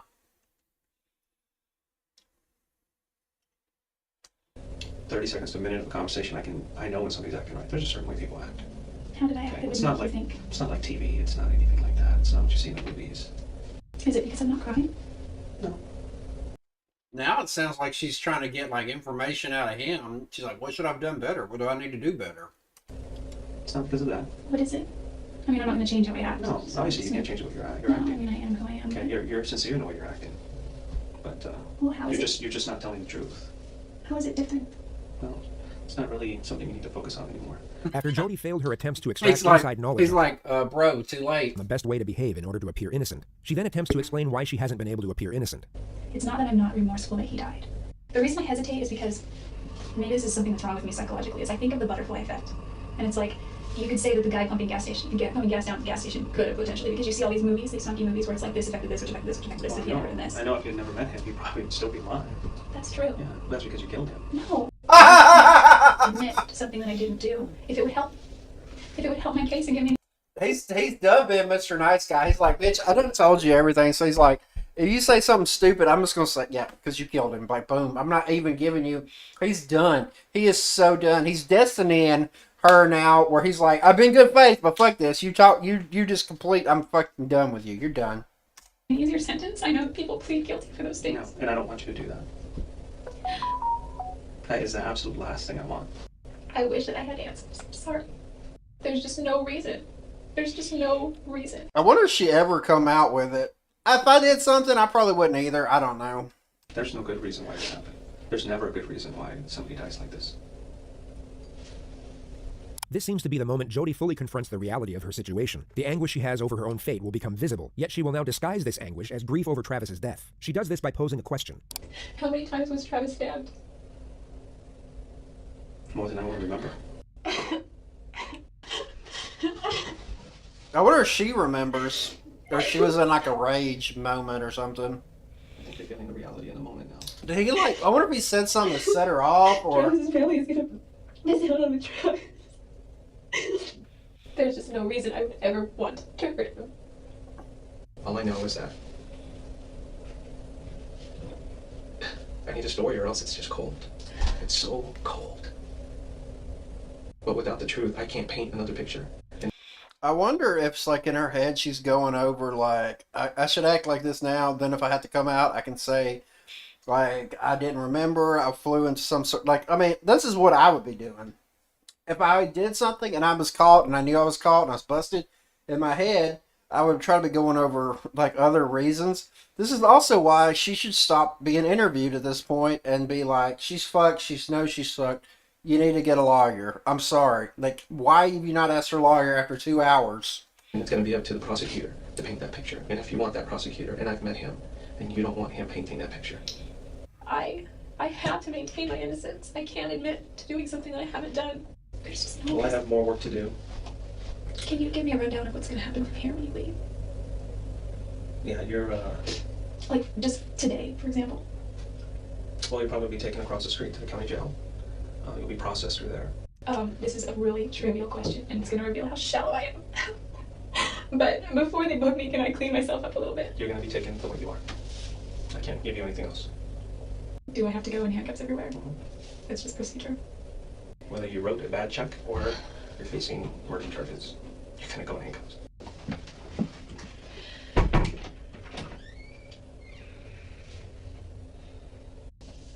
Should have missed on your makeup, Jodi. Gosh. I didn't. What? Now she's gone schizo shit right now. Oh my god. Can I put a coat over my head? Like, they do that for some people, don't they? Like, I know with like they can pick out people in a thing, right? But maybe she's not that she's not that high profile, right? She's not the son of Sam or nothing. To me, I'd be like, can I go to the bathroom? Because, like, you're fucked. You're never going to get to go to the bathroom alone again. That would be the worst part of going to prison for me. Hear you breathe. I wonder how am I still here? And I can't breathe. I didn't hear you breathe.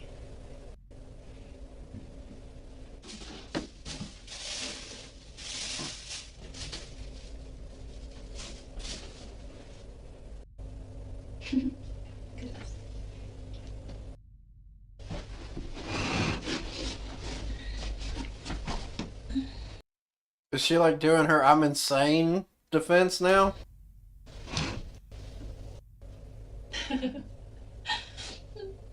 He knows I need. She is probably losing her shit right now, though. Still beating.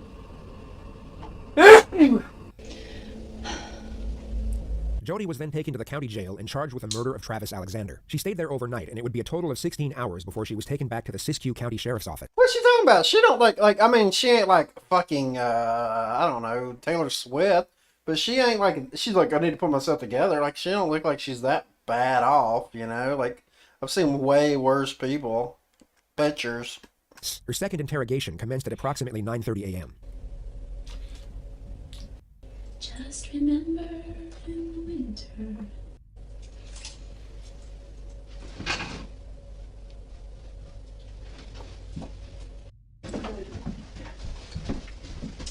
All right.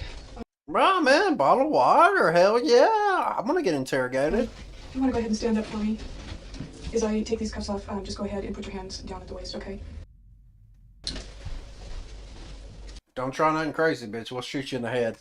The game plan for this second interrogation will be a lot more strategic. Investigators will have studied the footage the day prior and will now have a greater understanding of Jodi's personality. The initial tactic is for Detective Blaney to criticize and berate the suspect's character while simultaneously reinforcing fear and apprehension. She makes it very clear from the offset that the suspect's fabricated naivety and sickly sweet persona will not work on this occasion, and Jodi's self-esteem will be broken down in a manner that would typically be considered bullying or abuse under different circumstances. This is done so that when Detective Flores returns, it will be a welcome relief, and an immediate rapport will then be attained, which in turn will make the suspect far more likely to cooperate. It's a derivative of good cop, bad cop, and the two investigators execute this technique in a near-perfect manner. Detective Blaney's time with the suspect is essentially a non-stop psychological onslaught, which is sometimes executed in a passive manner, while other times in a far more direct manner. During the latter stages of the bad cop procedure, Jodi will be asked if she would prefer to speak with Detective Flores instead. This question is posed a total of 5 times, and only on the 5th time will Jodi finally give in and admit that she would. This will give her the impression that when Detective Flores finally returns, it was all her doing, rather than a calculated and prearranged strategy. Okay, look, listen to that shit. These cops will do psychological tricks on your ass, right? Why does she still not have a fucking lawyer? What is so stupid? Like, I'm not having law. I don't know 100% these rules, like, but I think if you get a lawyer, like, they have to be present during any interrogation. Maybe I'm wrong. Maybe I'm so, like, cooked by what I see on TV that, like, even if you ask for a lawyer and you get a lawyer, that doesn't mean they're in the room with you at all times during all sort of interrogations. But that was my understanding. And if they don't bring you a fucking lawyer, then they're fucked. I mean, she's not in Guantanamo. She's somewhere in like Arizona or some shit, or New Mexico. So, ask for a fucking lawyer. At least in America. I don't know how it works the rest of the world. Everybody's got their own. But goddamn, ask for a fucking lawyer. Because you're just fucking yourself more. And then the lawyer's probably going to say the same shit. He's like, God damn, I might could have got a little bit of something here. Like, this lawyer in this case, from what I understand, all the physical evidence is there. But, like, you probably could have gotten, like, some of this shit he could have talked her out of saying, like, made it look as bad as it is.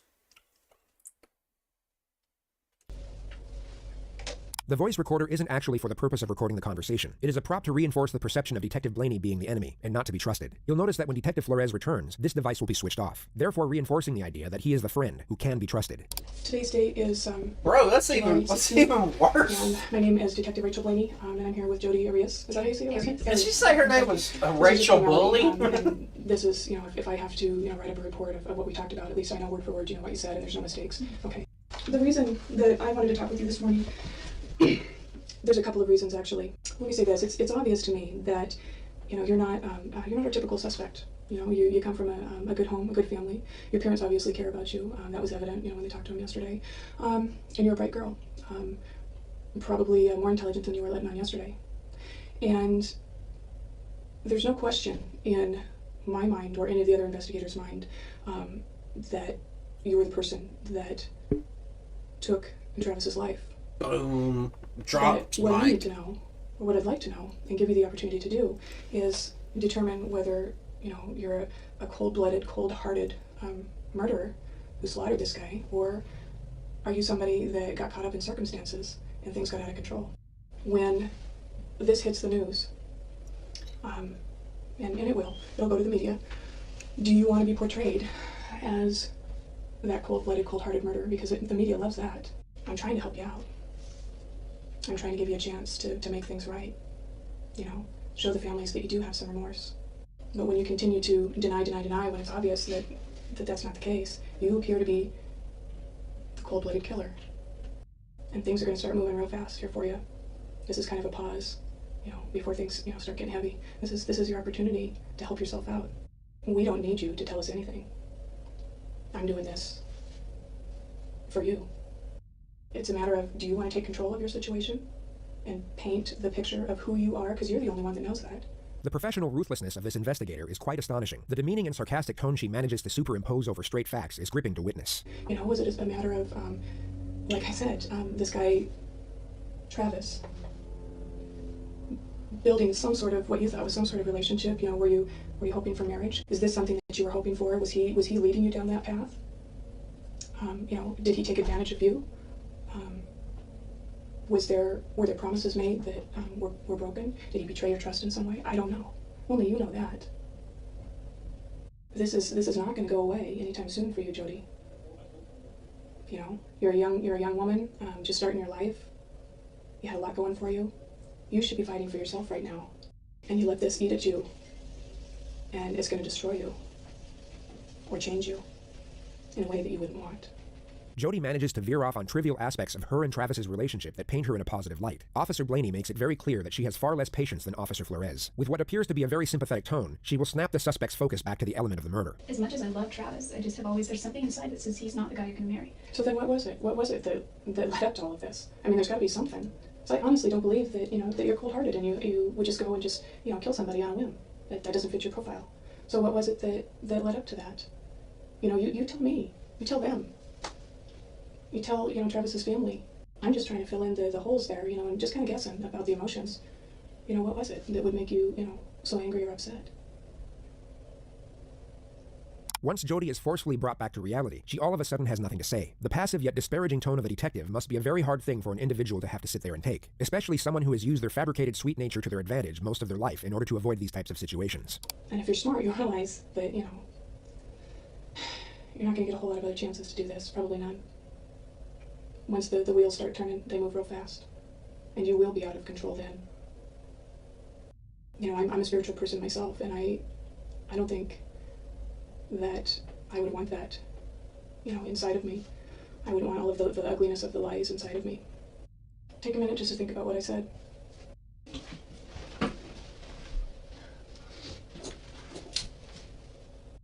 What's this bitch and getting, is she really trying to go for I'm crazy? Jodi is clearly exhausted and terrified. She, at this moment, was being observed by both Detective Blaney and Detective Flores in another room, and they even contemplated having Detective Flores enter at this moment. They ultimately decided against it, however, and Detective Blaney re-enters the room to maximize this state of dejection. The pressure will now be increased to a considerable degree. They're like, break this bitch down. They're not waterboarding her, but they're using they're still using tactics psychological torture tactics realistically. You are talking about insignificant things at this point. You're talking about money, you're talking about material things, you're talking about everything but I'm just talking about people I care about. You're talking about everything but how bad you feel about Travis. You only respond to my questions. If I murdered Travis, I would be very remorseful. I think that I've gotten the wrong picture of you. I think that, maybe I was wrong. Maybe you are that cold-blooded person. Boom. That they're trying to portray. And Stone Cold Jodi. I'm just really confused.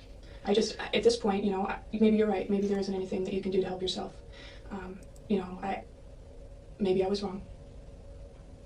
I don't know if there's anything she can do. Except for get a fucking lawyer. I don't know what else to do for you here, Jodi. I'm kind of at the end of my life.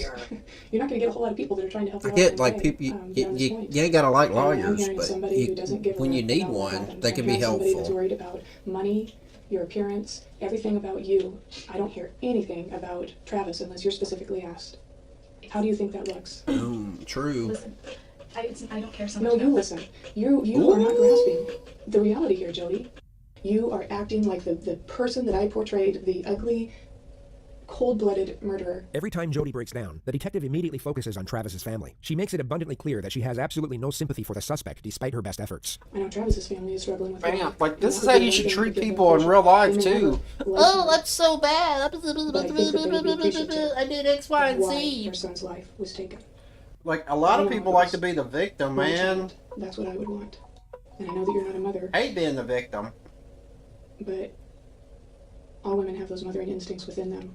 And I think that you can understand that, what I'm saying. Was I off base, Jodi?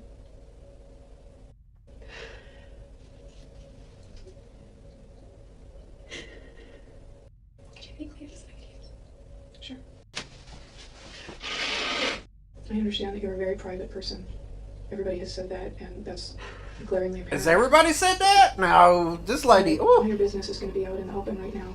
You think? There's really nothing You that murdered somebody. You're going to jail. It's going to be a trial. Yes. Do you think at All point this that shit's your coming family out, knows bro. more than Travis's family's grief? This is your chance to make at least something right.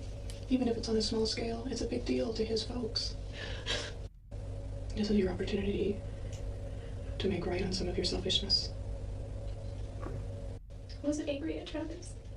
Everyone keeps saying whoever did this was so angry. Then what were you? Were you jealous?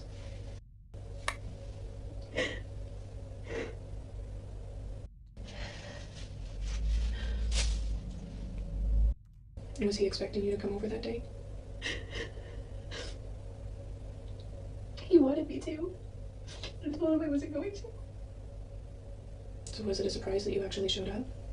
Jodi prepares to set off on another tangent about photography, but gets shut down right away. The detective doesn't allow her thoughts to keep wandering off on something unrelated as a means for attaining a brief distraction from reality. I got pictures of him once shaving, and then he was already weird about that. Well, Jodi, when you say things like that, it's obvious to me that you don't want to do the right thing for the family. You don't want to unburden yourself. You don't want to give them closure. And you're jerking my chain. Ooh, Yeah, jerking her appreciate it. chain. Fuck. I'm tired of playing games. I'm tired of skirting around it. I thought that it would be easier for you to talk to a woman, to say what you need to say to a woman. Sometimes it is. But unless you're willing to give me something, then I can't do anything for you. This woman's good. I like her. She's straight to the point. Fuck yeah. Out of control of the situation. Tell her. Fuck you. You're making all women look bad, you Legal stupid justice bitch. I understand that you're afraid and that you're horrified about that person within you that could do something like that. But it happened, and it's a done deal, and you did. At least you can do is tell the family how it happened so they can understand why. I mean, do you think you're going to get this opportunity again? I wonder if we ever get this. I'm curious. This is what's got me There's not going to be hooked. any situation or place that's going to make it any easier for you. This is as good as it gets for you right now. Would you? Is she ever going to say, like, what happened, what set her off? I'm curious. Like, did something happen in the shower where she said something like, why don't you take me to fucking Mexico? And he's like, you stupid fucking cunt. I'm not taking you anywhere. I just fuck you. I don't give a shit about your pussy. And and like that set her off and she stabbed him? Or did she go over there intentionally to stab him to start with? Like, was it one thing that pushed it over the edge? That happens sometimes. You know, I don't know. She should have fucking fled the country. She had 5 days before everybody even noticed he was dead. She should have found some way of booking a ticket to like Bangkok or Thailand. Well, Bangkok is in Thailand. I would have went Google search non-extradition countries. Tried to find some way to get some money. You know, maybe even went to my parents and said something. Maybe they would have helped. I don't know. It could have been like that dude that killed his girlfriend out there in the desert and then killed himself in the swamp. Because, you know, his parents they helped him somehow. You know? So who knows? I'll be right back. I gotta check on something.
try not to just let it play while I'm gone. Like, not that anybody's here. I'm so sad and lonely.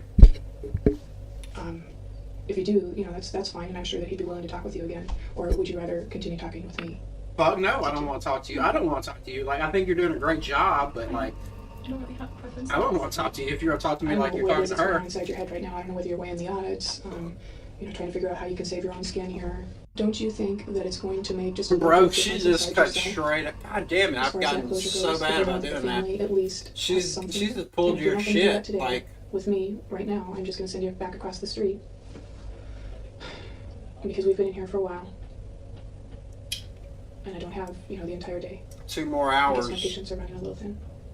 And if you think you're feeling grief over this whole incident, think about how they feel. For once, think about somebody else. And if you want to talk to Detective Flores as opposed to me, you know, you can do that. Like I said, I thought it would be easier for you to talk to a woman. I kind of do want to talk to him because he has been in contact with with Travis's family a lot. Okay. I don't know if that would make any difference, but I know that he already talks to them on a regular basis. Yeah, and I'm sure he has a That's how I good feel. relationship with them. So I'll go see you. Peace. Yeah, I'm not trying to stall or anything, but I could go to the bathroom again. Can we go? Yeah. Well, Rachel called me and told me that you wanted to talk to me. Are you doing okay? Oh, look at him trying to be all like, oh. Thank you, but it doesn't matter. What matters is how his family is doing. Oh, really? Oh my God, she's playing this shit so hard, but nobody's buying it, bitch. Nobody's buying it. They're obviously hurting, but there's a second family that hurts as well. And in this case, it's your family. Nobody's The buying objective it. of good cop, bad cop seems to have worked. A higher level of trust and rapport seems to now be established. Jodi pours out her emotion as the detective offers a sympathetic and understanding tone. But then something very interesting happens. Once she composes herself, she for some reason requests to see the photos of Travis. Not before, but after he was murdered. Many could think she is attempting to gain some sort of depraved satisfaction from seeing them. Yet going off how the rest of this interrogation plays out, it's more likely that she is trying to gather information. That's At least what- confirm that's- something that with was what I photographs thought, like, before I she don't- amends her new narrative. I don't see her as like some like evil, maniacal sociopath here, I right? don't even think I really deserve closure. She's just doing like almost any human would do. Like not to give her credit, but like you're caught and you know you're fucked, but like at the same time you still want to try to figure out a way to get out of it. So, but what she should do, like the smartest move she could have made, fucking ask for a goddamn lawyer, bitch. Ask for a fucking lawyer. God damn. By the time he got there, he wasn't the same person. So that's why I don't want to show you photos. The detective attempts to get the dialogue flowing in a subtle manner, yet he's given the silent treatment anytime he poses an incriminating question. Jodi knows exactly what she can and can't say with respect to her own preservation. Her internal self is far more calculated than the naive exterior she continuously portrays. So why were you there that day? It's a little calculated, but it's not very bright. Like, You just miss him? Should I be looking for something? they're still trying to get her. I don't think she's said that she was there yet, right? They've been trying to push Is there anyone that, else but with you she hasn't besides your really parents? ever. Are you protecting somebody else? The detective allows for extended periods of silence. Only Jodi will know for sure what she was thinking, yet one could safely assume she is desperately constructing her new narrative during these moments. Trying to just figure it out. I'm just trying to think. What happened to me today and from here on out? If I just told you every single detail that I know, and I gave you a confession. Nothing else changes. Does she think they're gonna let her go? Before you do that, It's all really blurry. It really is blurry. now she's giving up. It's all a blur. Can I please see those photos? Why did you throw the camera in the washing machine? We found blood in the downstairs bathroom where somebody had tried to wash their hands. There's blood on the outside of the washing machine. There's little things that give us clues to what you were doing afterwards. Everybody says he just leaves the doors open when he's home. Trusts everybody. Big mistake. I don't think so. This was the cue for Jodi's next series of insufferable rambles. The detective for the next 31 minutes to lower her guard. I used to go to sleep at night and I would hear gunshots. We weren't at that neighborhood, but our neighbor in another neighborhood that wasn't that great and gunshots scary. And there were, because Salinas is agricultural and there were a lot of fields, and I used to think that there were hunters in the fields with their dogs. They were swinging by and pick up Amy, and I wasn't there, I don't think. I was at work or something. I've never been endowed. I've never been through the temple, but from what I understand, I think that's such a sacred place, and meditating there and being there will help to give you further insight about where. There were 3 fears. One was handguns, which is one of the reasons I got a gun. There was a CHP here in town that said he would take me on go target practicing. And I was went scared to of guns, it so I several bought times to see what one. he had, and they were all in the $500 or $600 range for the kind that I wanted. So they were too expensive, but then there was this one, it was cheap. Jodi's dialogue eventually winds up on the subject of Travis, and how Travis was private about the shower. The detective seizes the moment to catch Jodi off guard. He subtly poses a highly incriminating question in a jokingly manner. He was very private about the shower. Like, we Is that why you were taking pictures of him in the shower? No, no. She doesn't deny she was there, only that she wasn't taking the pictures for that particular reason. She doesn't refute what is essentially an accusation, only a part of the context within it. This seems to be the moment where Jodi realizes the holes in her story are beyond repair. She has to admit she was at least at the scene of the crime, and will now start to scramble her thoughts to garner the most self-preserving storyline. Try to get back at him. No,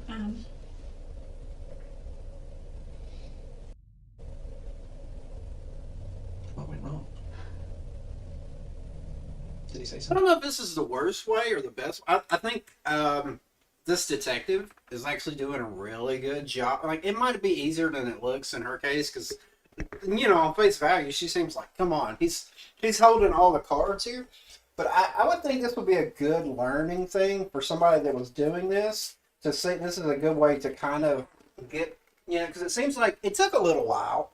And I know for a fact, well, maybe not a fact, I know a lot of times they do these long-ass interrogations, right? It's 4 hours now, and it was like 2 hours yesterday or whatever, right? And like they did kind of come in with that tactic they were talking about earlier, kind of the good cop, bad cop bullshit. So, but it seems like they're actually getting somewhere. So, I think they're doing as good a job as they could, you know? Not saying you should trust the cop. Like I said, never trust them. But like in this case, she's clearly the one who did it. Do you? What did you do?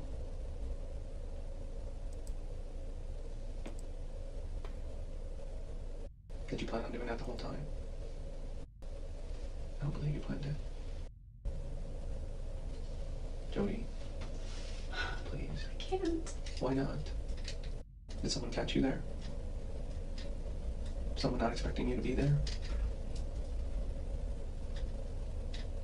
Couldn't see my corner.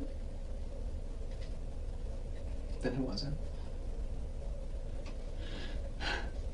I don't know. Their names. Listen, I can tell you.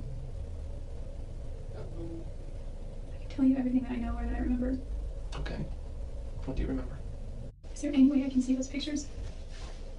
No, not right now. Can I see them soon? I will. You know. You need to start letting me know what happened. Okay. You're telling me that some other people were there. He was kneeling down in the shower. I don't remember him. If this is his shower and the sink is over here, I was like right here taking pictures. And I don't really know what happened after that exactly, except I think he was shot. Where were you?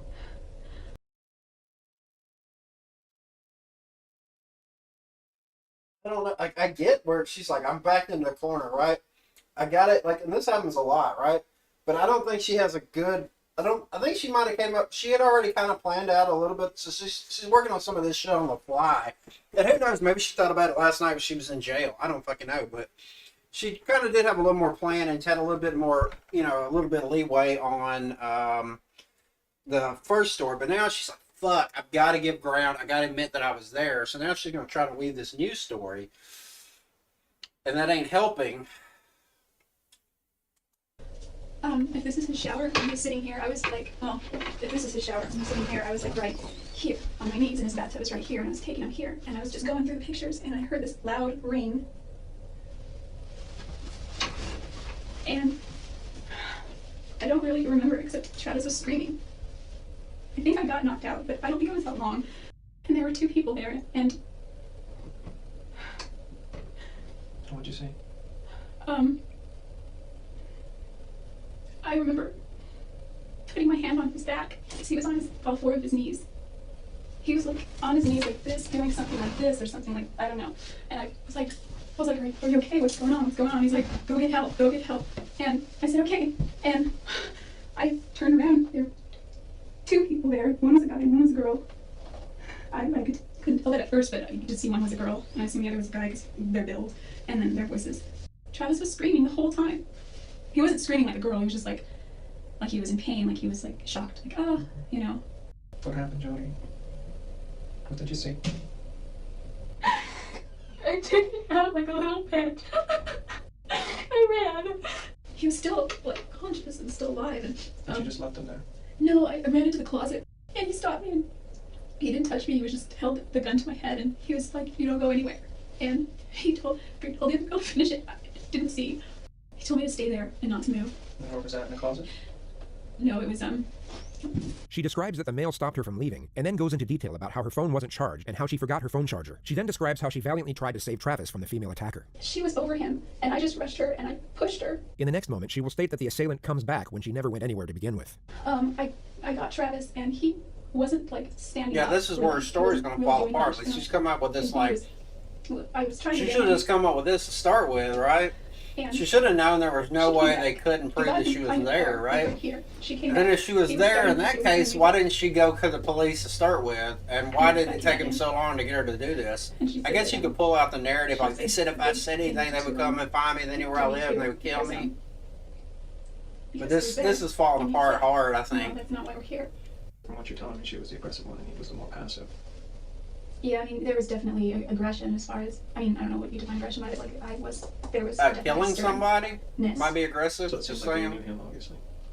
Yeah, but he didn't seem to know them. I mean, he was a little out of it, plus they had masks on anyway, but he didn't Good express any move, kind of recognition. masks. I could talk. The detective takes her back to the moment she tried to save Travis from the female attacker. So I wasn't sure, I just knew I had to hold on to her hands, because she had a knife. What hand did she have it in?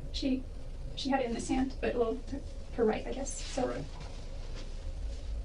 I don't know why your text didn't show He said, up. come on.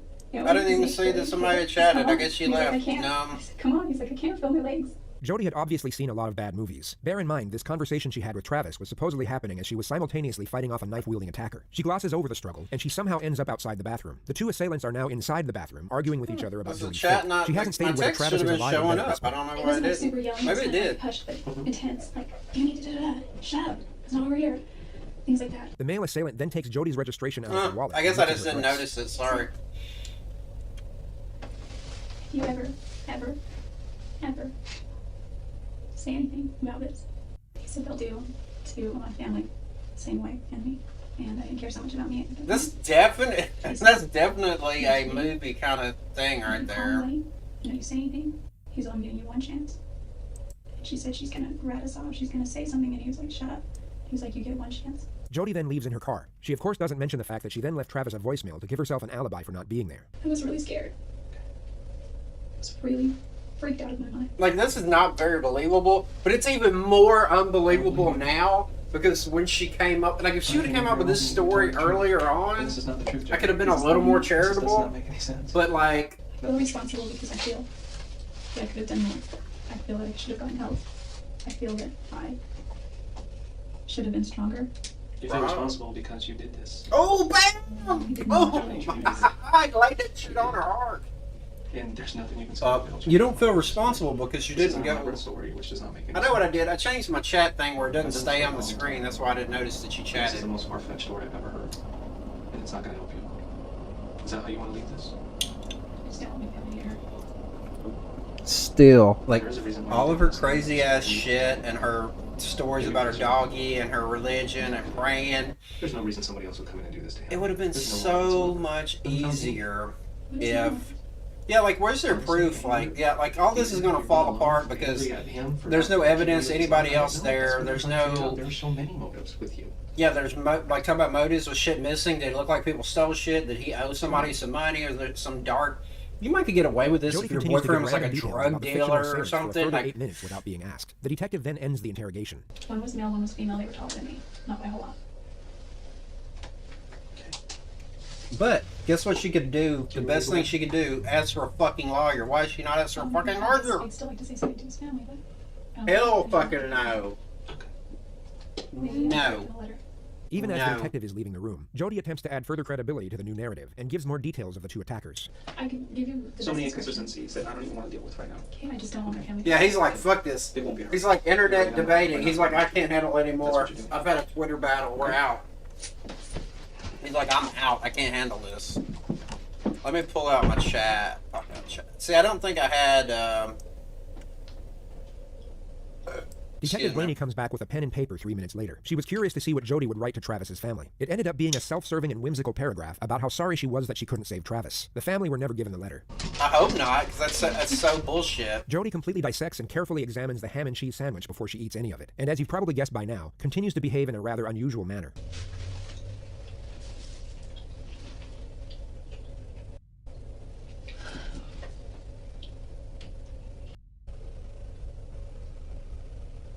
Let me see how that for me. Okay, you ready to go? I think so. I guess that's really all I needed. Sorry. Don't roll the tape yet. Why was he a good traveling companion? Oh, he was a great traveling companion for many reasons. Traveling with Travis was kind of like traveling with your own personal comedian. Oh, You know, Lord, just she's another- coming off Jodi even not only stuck with her worse. story about the assassination squad, she doubled Oh, fucking Nancy Grace. Oh. Ugh. Look at her. God, like, she's loving this shit. She's like an attention whore. Like, you know, one that knows one, you know? But I haven't killed people and gone on TV.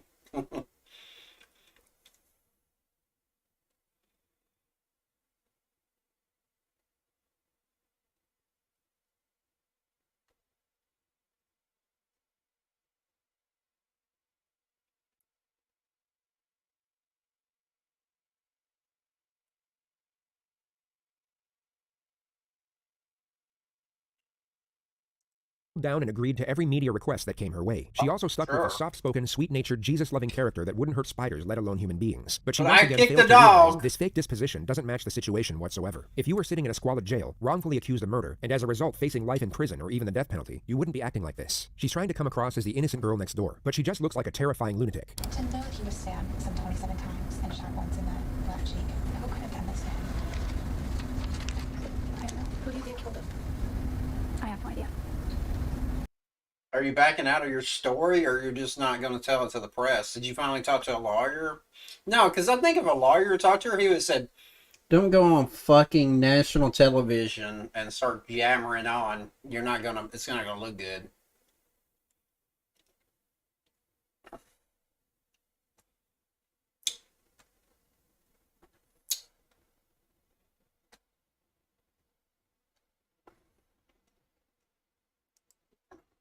Yeah. Yeah, like, I don't know. Like, she clearly. Jodi, you're pretty calm sitting here. How are you managing to stay so calm? Through my faith and through the knowledge of my own innocence. That's the only thing. I would be shaking in my boots right now if I had to answer God for such a heinous crime. Jodi Arias killed Travis Alexander. Oh, I remember now. This name pops in my head. This is Jodi's defense team, and what you just saw was the very beginning of their opening statement on the first day of her trial. The date is January 2nd, 2013. 2013. Damn, she went a long time before getting to the trial. This happened in 2006, 2007, right? God damn.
Exactly 4 years, 6 months, and 2 days after Travis was murdered. 4 years. God damn, like, trials? Really? Maybe that's why that bitch that hit me hasn't gone to trial yet. Or, I don't know. I still need to look and see if she went to trial or she pled out or what. Because my lawyer told me that a lot of things are behind because of COVID and shit. Everything got pushed back. Because my shit happened, like, right in the middle of COVID. So, who knows?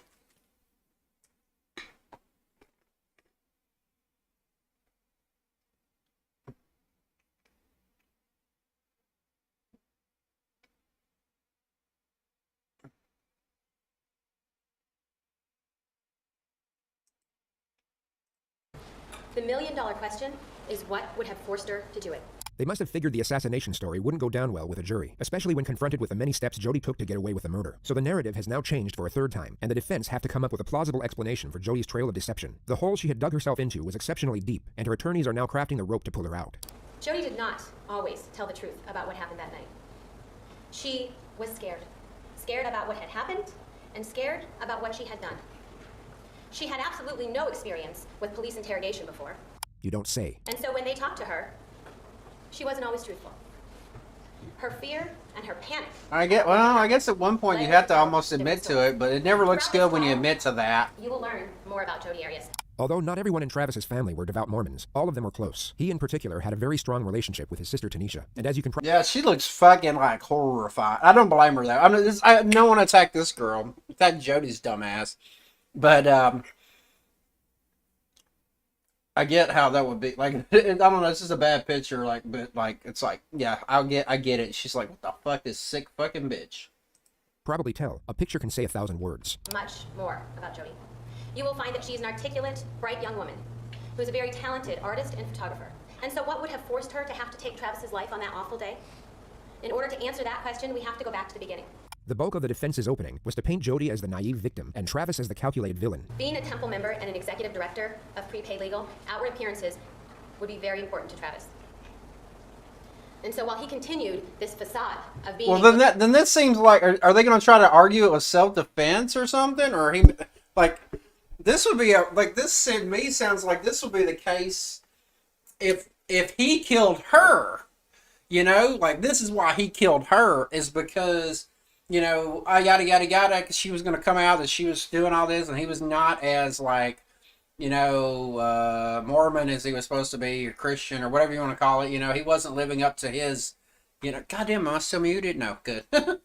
Like, he was not living up to, like, you know, this, and this would hurt his career. Like, I get, like, that seems like, I don't know, I guess they could argue that, like, he fucking twisted her head and manipulated her. Like, I'm never going to argue this. This guy, like, he didn't deserve to be killed, I don't think. Because I think she was a little more. But he sure as fuck didn't help himself here. Like, he should not have been still fucking her. He definitely, in worst case scenario, he should have told her to fuck off. Like, you know. I totally forgot this. And then, like, I think what I remember seeing is, I didn't realize until I seen that interview and seen her in court. I remember this shit now, but I don't remember 100%, so it's still good. Good and virginal Mormon man. He was inwardly dealing with his own sexual issues. And in Jodi, he found somebody who was easily manipulated and controlled. Someone who would... Whatever. I wonder if those interrogation videos are admissible in court, because I would have played some of that shit if I was the... prosecutor after that opening statement have been like, look, if anybody's manipulative and yada yada, it's fucking Jodi, yo. This is why so many people get so mad about, like, online, like, oh, the girl, you know, like a girl, like, who, you just take her story. That's why you can't do that, because guess what? People will do that. I guess you could do the same for men, but I'd say stereotypically, it's a girl, if she's, like, crying and whining and acting like a victim, it's like, oh, it's not my fault. Like, you see a lot of, like, white knights or something come at to rescue them and act like that, you know? So, I think that's what they're trying to poke down here. That kind of narrative. It's like, you always want to side with a woman. That's just dumb. Like, that's stupid. That's just saying, you should always side with a man. Like, it makes no sense either way. Would provide him with that secretive sexual relationship that he needed. They also mentioned that Travis was violent with Jodi on several occasions, that he would fly into these sudden rages for almost no reason, and that Jodi was terrified of him. They end their statement with Jodi's latest... Really? I don't get that impression at all, that she was terrified. The other part, that might be true. He might have just been using her for sex. Like, obviously he was. And... Alright, it's back to green. I don't know. Sometimes it happens. But I just happen to notice it. But then it doesn't say nothing on this other... Where's full screen? Full screen. Sorry. I just happened to look at OBS and, like, it was all, like, red. Like, nothing was getting sent out. So I don't know what was happening.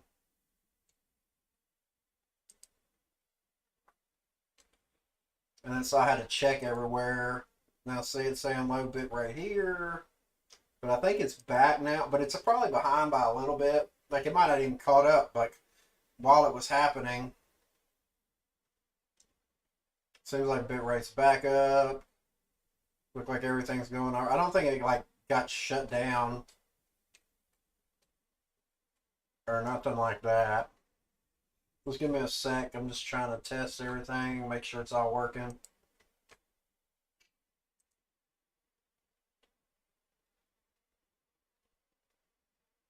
Better that's fairly stable, I'd say.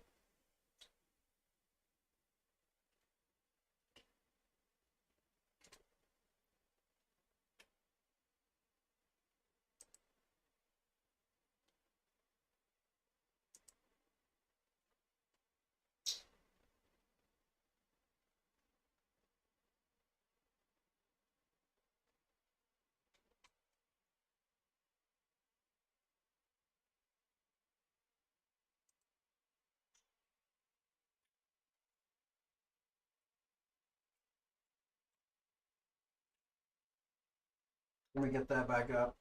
I feel bad I missed, like, somebody actually did chat and I missed it. So I feel bad, so I'm trying to, I guess I could put the chat on that window, but like, it's weird because if I have to click on OBS, it's like I need a fourth monitor, maybe one day. But maybe I got too many monitors as is.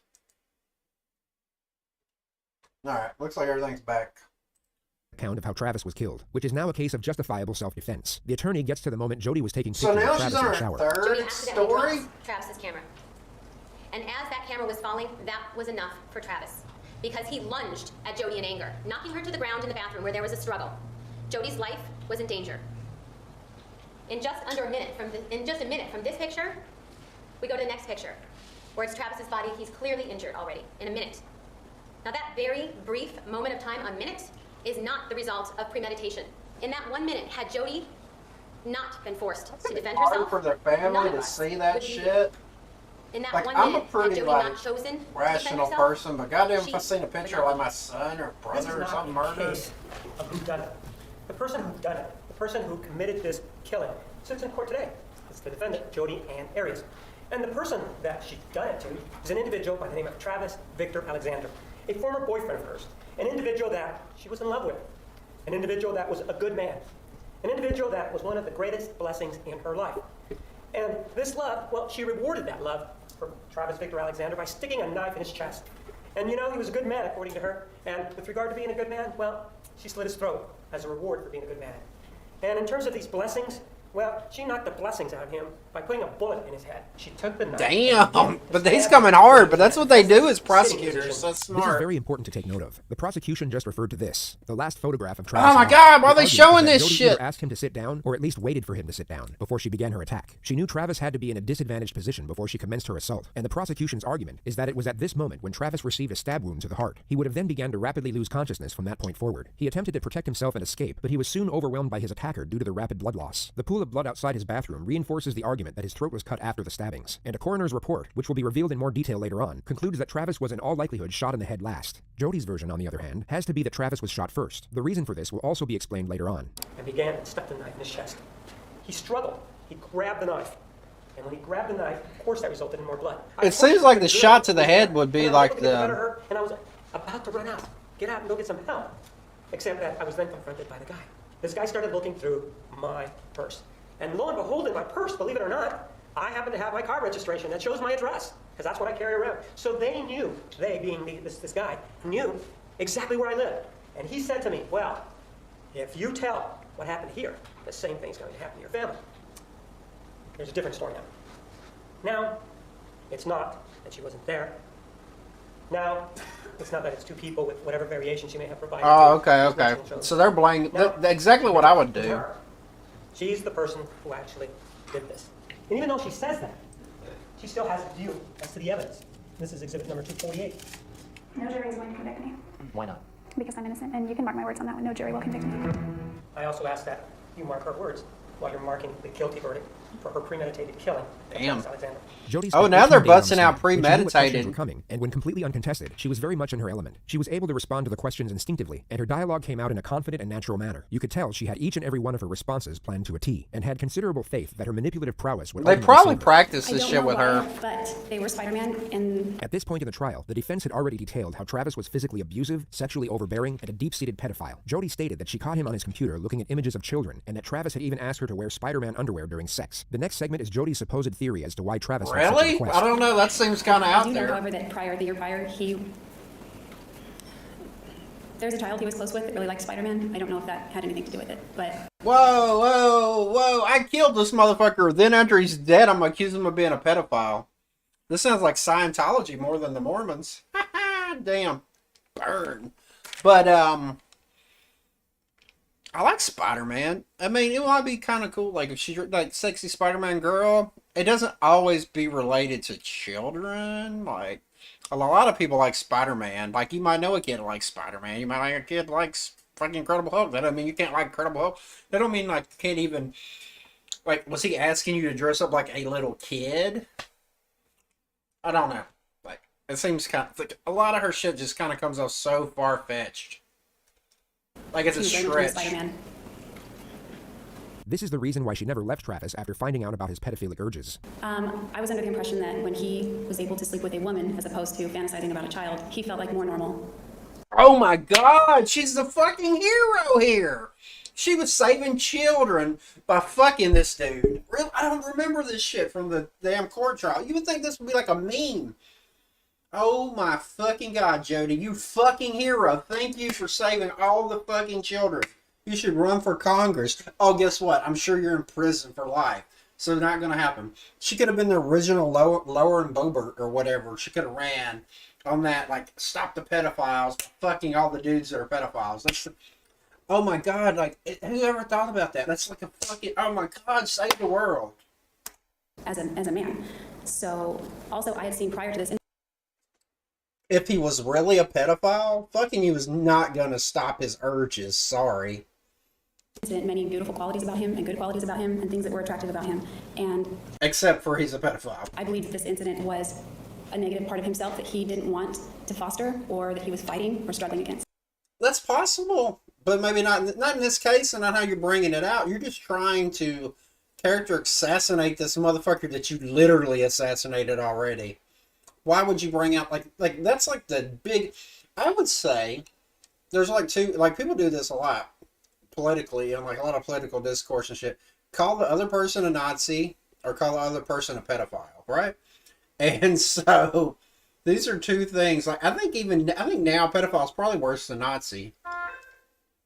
So yeah, it's like to me it's like, what is that, like the it's one of those political, like No True Scotsmans, or it's like, and through any discourse at some point somebody's going to be resolved to calling somebody Hitler or a Nazi or some shit like that, right? So I think there should be one now where it's like that, but it should be a pedophile, because that's what a lot of people do. Because it's like it's really and it'll shut a lot of people down. Like they'll be like, oh my god, they really are, just because you accuse somebody of something. Like, motherfucker, you don't think just random people can accuse anybody of anything, you know? God damn. And that he ultimately wanted to eradicate. Why do you think Pizzagate and like all this shit is like Hillary Clinton is like eating babies and shit? You know what I'm saying? But come on. So just to clarify what she actually said, her understanding and support of nature was the reason she stayed in a relationship with an unashamed pedophile. She kept it a complete secret. She's a hoping he would fucking change, national all the while he was being treasure. She's physically a and emotionally hero. abusive on a regular She was basis. saving She's children tearing down every his character, day. but trying to do so in a subtle manner. She gives off the impression that she's holding back on his detraction to preserve some of his reputation, when she's actually trying to destroy it as much as she possibly can. This is Jodi's version of events that led up to the killing in her own words. It's important to note that when you rehearse something in your head repeatedly, it can be as though it actually happened. And as we know, Jodi had nothing but time on her hands for the last 4.5 years. The clip will begin at the moment she dropped Travis's camera. It slipped. It was kind of like, the best I could describe it, like when you go to catch a football, it bounces and you kind of fumble it a little, because it didn't slip and just drop. It slipped. Also, guess what? Like, I don't know, somebody experienced a traumatic event with my car crash. I kind of remember everything, at least in my head. Like, see, that's how I look at it. I am not 100% sure I remember everything exactly the way I did. I do have a memory. I don't think it has changed. But every time I tell a story, I don't know if it's always exactly 100%. This is how you can tell something was rehearsed. Everything always kind of comes out. And I don't know how they can prove that unless she saw this story in some other manner before this. And if it comes out, then you can, I think that's how you can judge whether or not it's been rehearsed. Like every kind of hit on a point. And if you told it naturally, it's going to not go that way. But if you're telling something that's complete lie or you don't believe, although what this guy said is also a possibility, that at some point people can train themselves to believe that they are anything, even if something was a lie, they can train themselves to believe that it did happen. It happens. So possibility that did happen. Like clearly, I think what happened happened. I don't think this. I think all this is fabricated. But I'm just saying, like, it's a way to look at it. You know, if like everything, like it, because they also say if your story changes a lot every time, like the major factors change. You know, like if I tell a story, and I've told the story about the car wreck to a lot of different people, I don't think like it's come out like if you recorded every time I did it, it wouldn't come out exactly the same every time. Like there might be, but like the major points that I address usually, and you might forget like something, but like it's not like I'm like, oh yeah, airplane hit me one time I told it, or the lady was like screaming out the window, I want to kill you, or, you know what I'm saying? Like it was, you know, pretty much standard. Go ahead, Jodi, you fucking. Slipped, and I tried to catch it, and it kind of bounced a little and then fell on the ground and bounced and rolled onto the tile. It fell first on the mat. Why do you think she wanted to look at the photographs? That's why, like, so she could like kind of come out and like, oh, what do they got? What do they got? Because she thought she destroyed all that shit. She didn't. She also probably didn't know that there was accidental photo. She should have took the damn memory card out of the camera, or she should have just like she should have broke it. Because I mean, like. But then I get maybe she didn't drop, but like put it in the washing machine, that would draw attention to it too. So I don't know. She could have just took it and like destroyed, threw it out in the middle of nowhere. It probably never would have been found. Would have probably been the best thing she could have done, honestly, because they did find shit off of it. Like I think they might have still got her, but I think that actually that more evidence you get, the better. But I think that's what she should have done. But you know, whatever. You can hindsight. Then it rolled right onto the tile. The mat isn't very big. It's just kind of right outside the shower. At that point, he got very angry. And he stepped out of the shower. He lifted me up from the crouch position with enough force that my feet came off the ground momentarily, and he body slammed me. Damn. At that point, I rolled, and I ran down the hallway. I ran into the closet. I slammed the door. I start running. If you are looking at the diagram, it would be on the left side of the seat. I began running that way with my initial intent to probably run out this door. I instead went for the gun. According to Jodi, a gun was hidden above the shelves in Travis's closet. She had discovered it a month earlier while cleaning. I grabbed the gun. Right about then, Travis was opening the door. I grabbed it. I ran out into the bathroom. He ran, I believe, straight toward the door as well. At that point, I had run out of the bathroom, and I turned, and I just wanted him to stop, so I pointed the gun at him, hoping that that would just make him halt. And it didn't. Instead, he lunged at me right around the time that the gun went off, and I didn't mean for it to go off. This is why her version has to be that Travis was shot first. According to her, it was all an accident. There was no intention to actually kill, and Travis's death was the unintended result of his own senseless aggression. Then she You might be wasn't wondering how stabbed she can him explain the 27 stab times? wounds and the laceration to his throat. We fell with pretty good force down in the corner, near 15, but not quite that close. It was kind of near the sink, kind of sort of that area. And he fell kind of on top of me, but to my right. I didn't want him to get on top of me. He was grabbing at my clothes. He was trying to get on top of me. I don't know where the gun went at that point. It was not in my hands anymore. It got knocked out of my hands, or if I dropped it, but I broke away from him. And as soon as the moment I broke away, that's when he threatened my life. Just to be clear on what Jodi is talking about, after she accidentally shot Travis in the head, he wrestled her to the floor, but she then managed to break away, at which point he screamed the words, "I'll fucking kill you, bitch." Oh! I have no clear memories after that, at all. I think that's what she would do if somebody shot you in the head. I know you didn't die, but like, that sounds believable. Things began to get really foggy after the gun went off. So there it is. Her explanation as to why she slit the throat and continued stabbing the man she had no intention of killing is that she can't remember. The trauma of the situation caused complete memory loss, but she's able to detail how terrified she was right before her recollection goes blank. It's hard to describe the fear. It was. That happened to me, but they put me on drugs, like after my car wreck. Like I can remember up to a point, and they put me on ketamine, made me hallucinate, thought I was dying, all kinds of shit like that. So I kind of did lose memory for a while, but I'm in and out, and I'm being, you know what I'm saying? And the dude, the EMT guy, told me, he's like, you want to not. So I think even also another side effect of ketamine is supposed to be you don't remember. That's why some people use them like date rape drugs and shit like that. But I remembered everything to a point to where I like what I consider blacked out, where it must have knocked me the fuck out when they were working on me. And then I remember waking up here and there in the emergency room, but I was still kind of in and out. Because I think they did some surgeries right away and certain things. Like, I don't know. I would love to have seen it, like, looking from the outside in. You know, like, see them working on me. That'd be crazy. But I don't think I don't know if they have, like, that kind of footage. That'd be cool footage to see, though. It was like mortal terror. It really was. He was trying to get on top of me. I thought he was, and then he threatened my life. I really thought he had intentions to kill me. So I don't remember any specifics. I don't remember stabbing him, but I remember everything he said until he died. Like, come on. Senses, and also why she went to such lengths in order to cover up her involvement. I didn't want people to know the kinds of things that were going on in our relationship. I felt that if I told police Travis attacked me, I would have to give explanation as to why he attacked me. And if I gave explanation as to why, I would have to go back through the different incidents that we'd gone through and how those things didn't really begin. So you thought it was going to be, you were going to be able to like get away with it easier? Come on, that don't make no sense. If any of that shit was true, you could probably, they would have probably been, you probably would have been more believable if you'd have done that to start with, even if you did kill him. She asserts that she was so upset by the event that she became suicidal, and would detail 4 different occurrences in which she tried, but ultimately failed to kill herself. The first attempt was intended to be by self-inflicted gunshot, and Jodi connects it to the registered gun police found in her bedroom after the arrest. I was going to wait until I left Wairika and got to the Salinas or Monterey area so that it didn't happen right in my family's own backyard, so to speak. And I was leaving for that area the morning I was arrested, actually. Her other attempts supposedly happened when she was in jail. I had written out all my suicide letters. I sent my note, I sent them all in an envelope to my grandmother's. Do not open until November 10th, 2008. I was hoping to be dead by then. I was like giving myself a little time to get my affairs in order. I'd asked for extra laundry so I could stuff it around my body because there was somebody sleeping below me and I didn't want anything to get on her. So I stuffed it around my body. And so considerate. I never did it, obviously. I'm still here. But she's a hero. She's saving children everywhere. And killing herself and making sure nobody knows is to portray self-blame from the defendant. It's a subtle ploy to make it seem as though she's not even trying to appear innocent, and thus give credibility to everything she had stated up to this point. Have you forgiven yourself for not finding another way out of the situation you found yourself in on June 4th? No, I think that if I had just left before any of that happened, I have a million regrets. I mean, that's probably some truth to this. Like, if you'd have left him and gave up on him before. Do you blame yourself for not taking some other alternative measures? Yes, I think maybe if I'd handled the gun properly and I meant to just point it at him. I thought it would stop him.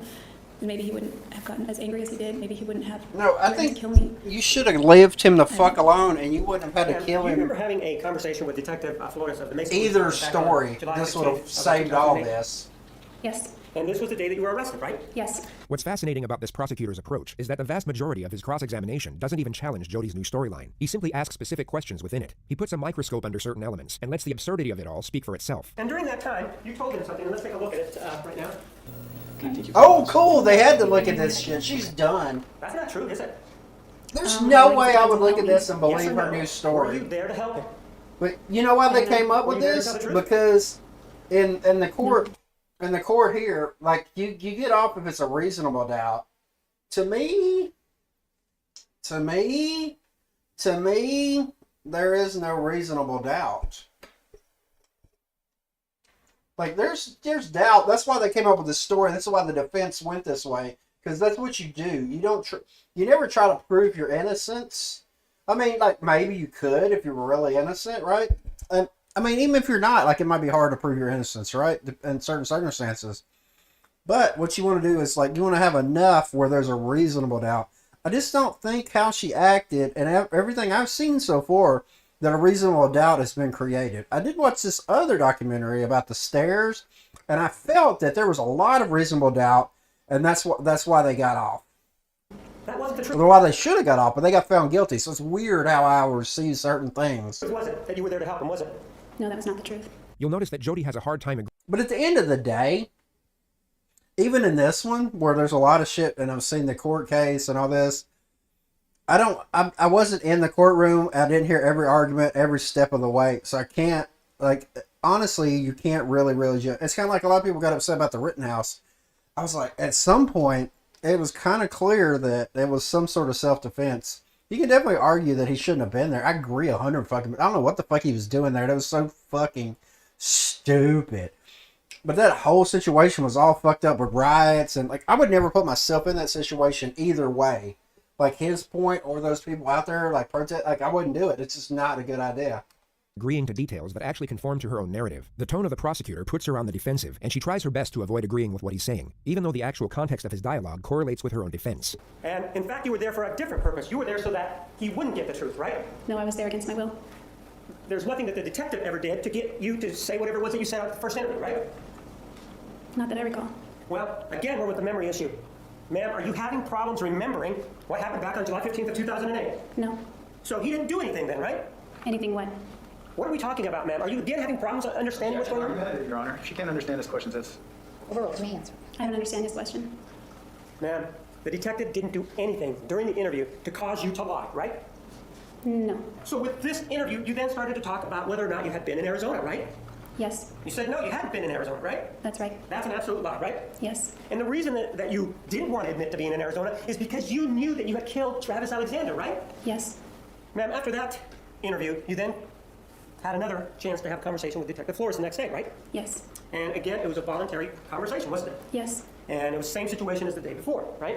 Where he sat down, he asked you questions, right? Yes. That's when you changed your story, didn't you? Yes. Because you did not want any consequences with regard to the killing of Travis Alexander, right? I wasn't concerned about consequences at that point. That wasn't my goal. So. Well, Clearly that was your goal. Or why would you have not just said, yeah, I did it, take me to jail? Like, you were worried. Like, why? I guess it was her narrative that she didn't want all this shit to come out about him being a Spider-Man loving pedophile and her heroics to save all the children by fucking the pedophile out of him. This prosecutor guy's kind of, this is the one reason I think a lot, even if you got a good, like, planned out narrative and everything, like to get them on the stand and everything, because once you put them on, I think the prosecution, I guess they could call the witness, but the witness could just say Fifth Amendment and then it would clam up. But I think once you get, I don't know how it works. If the defense ends up putting them, I think it opens them up to cross-examination, which is a little bit different. So, like, bear with me. Take everything I'm saying with a grain of salt. This is just my thought on this. So, I think that's why a lot of times it's not good to put your client on the stand, because they can fuck up through cross-examination from a good prosecuting or a defense lawyer, whichever way it goes. Because, like, that's their whole thing. Sometimes it's like to tear down your story. And she came up with this narrative of why she did it and all this and why she didn't tell nobody and how it became an accident, you know. It went from, like, didn't do it, wasn't there, some other people did it, to, yeah, I did it, but it was an accident, to, yeah, I did it, it was an accident, but it was because he was a pedophile, murderer, beat the shit out of me. And then I didn't want to tell nobody, not because of the consequences, because I didn't want to besmirch his pedophile name to the world. Whatever, shut up. Like her story is just falling apart. Like, so that's why no charity in this being any, like, if she'd have just raised this first thought to process without, like, obviously knowing all the evidence that I can't, like, I would see that could be a reasonable doubt. The doubt she's creating isn't reasonable at this point. Not a physical prison on earth, no. I was trying to kill myself, I think. Ma'am, you've said that many times, that you tried to kill yourself, right? In court. I don't know that many, but I've recounted a time that I did. You've said it more than 3, 4, 5 times, right? Perhaps. It's very interesting to see which questions she tries to avoid, or which statements she outright refuses to concur with. Her suicidal tendencies were such a huge part of her own testimony, yet she just can't bring herself to agree with what was a very straightforward question from the prosecutor. The amount of times she spoke about suicide should be of no concern, unless, of course, she had an agenda behind it. When a specific topic such as this gets brought up, she all of a sudden becomes highly cautious in how she responds. Cross-examination on the actual killing started on day 39. At this moment, Jodi has already explained that she dropped the camera, was body slammed by Travis, rolled away, and had just ran into the closet to get the gun. So then you just said that you were going over to the closet area to get the gun, right? The corner. The corner, right? And as you are in that corner, he's coming in through the door, right? Yes. But man, this is a very small closet, isn't it? No, it's bigger than the cell that I live in. It's bigger than what? It's bigger than the cell that I live in. It's not a small closet. Ma'am, we don't want to know where you live in. Do you understand that? I'm just using that as reference. It's not small. Do you understand? Did I ask you where you were living? No. We're clear, right? We do not want to know where you're living right now. Do you understand that? Okay, sorry. You run into the bathroom, don't you? Yes. You're in a hurry, right? Yes. You want to get away, right?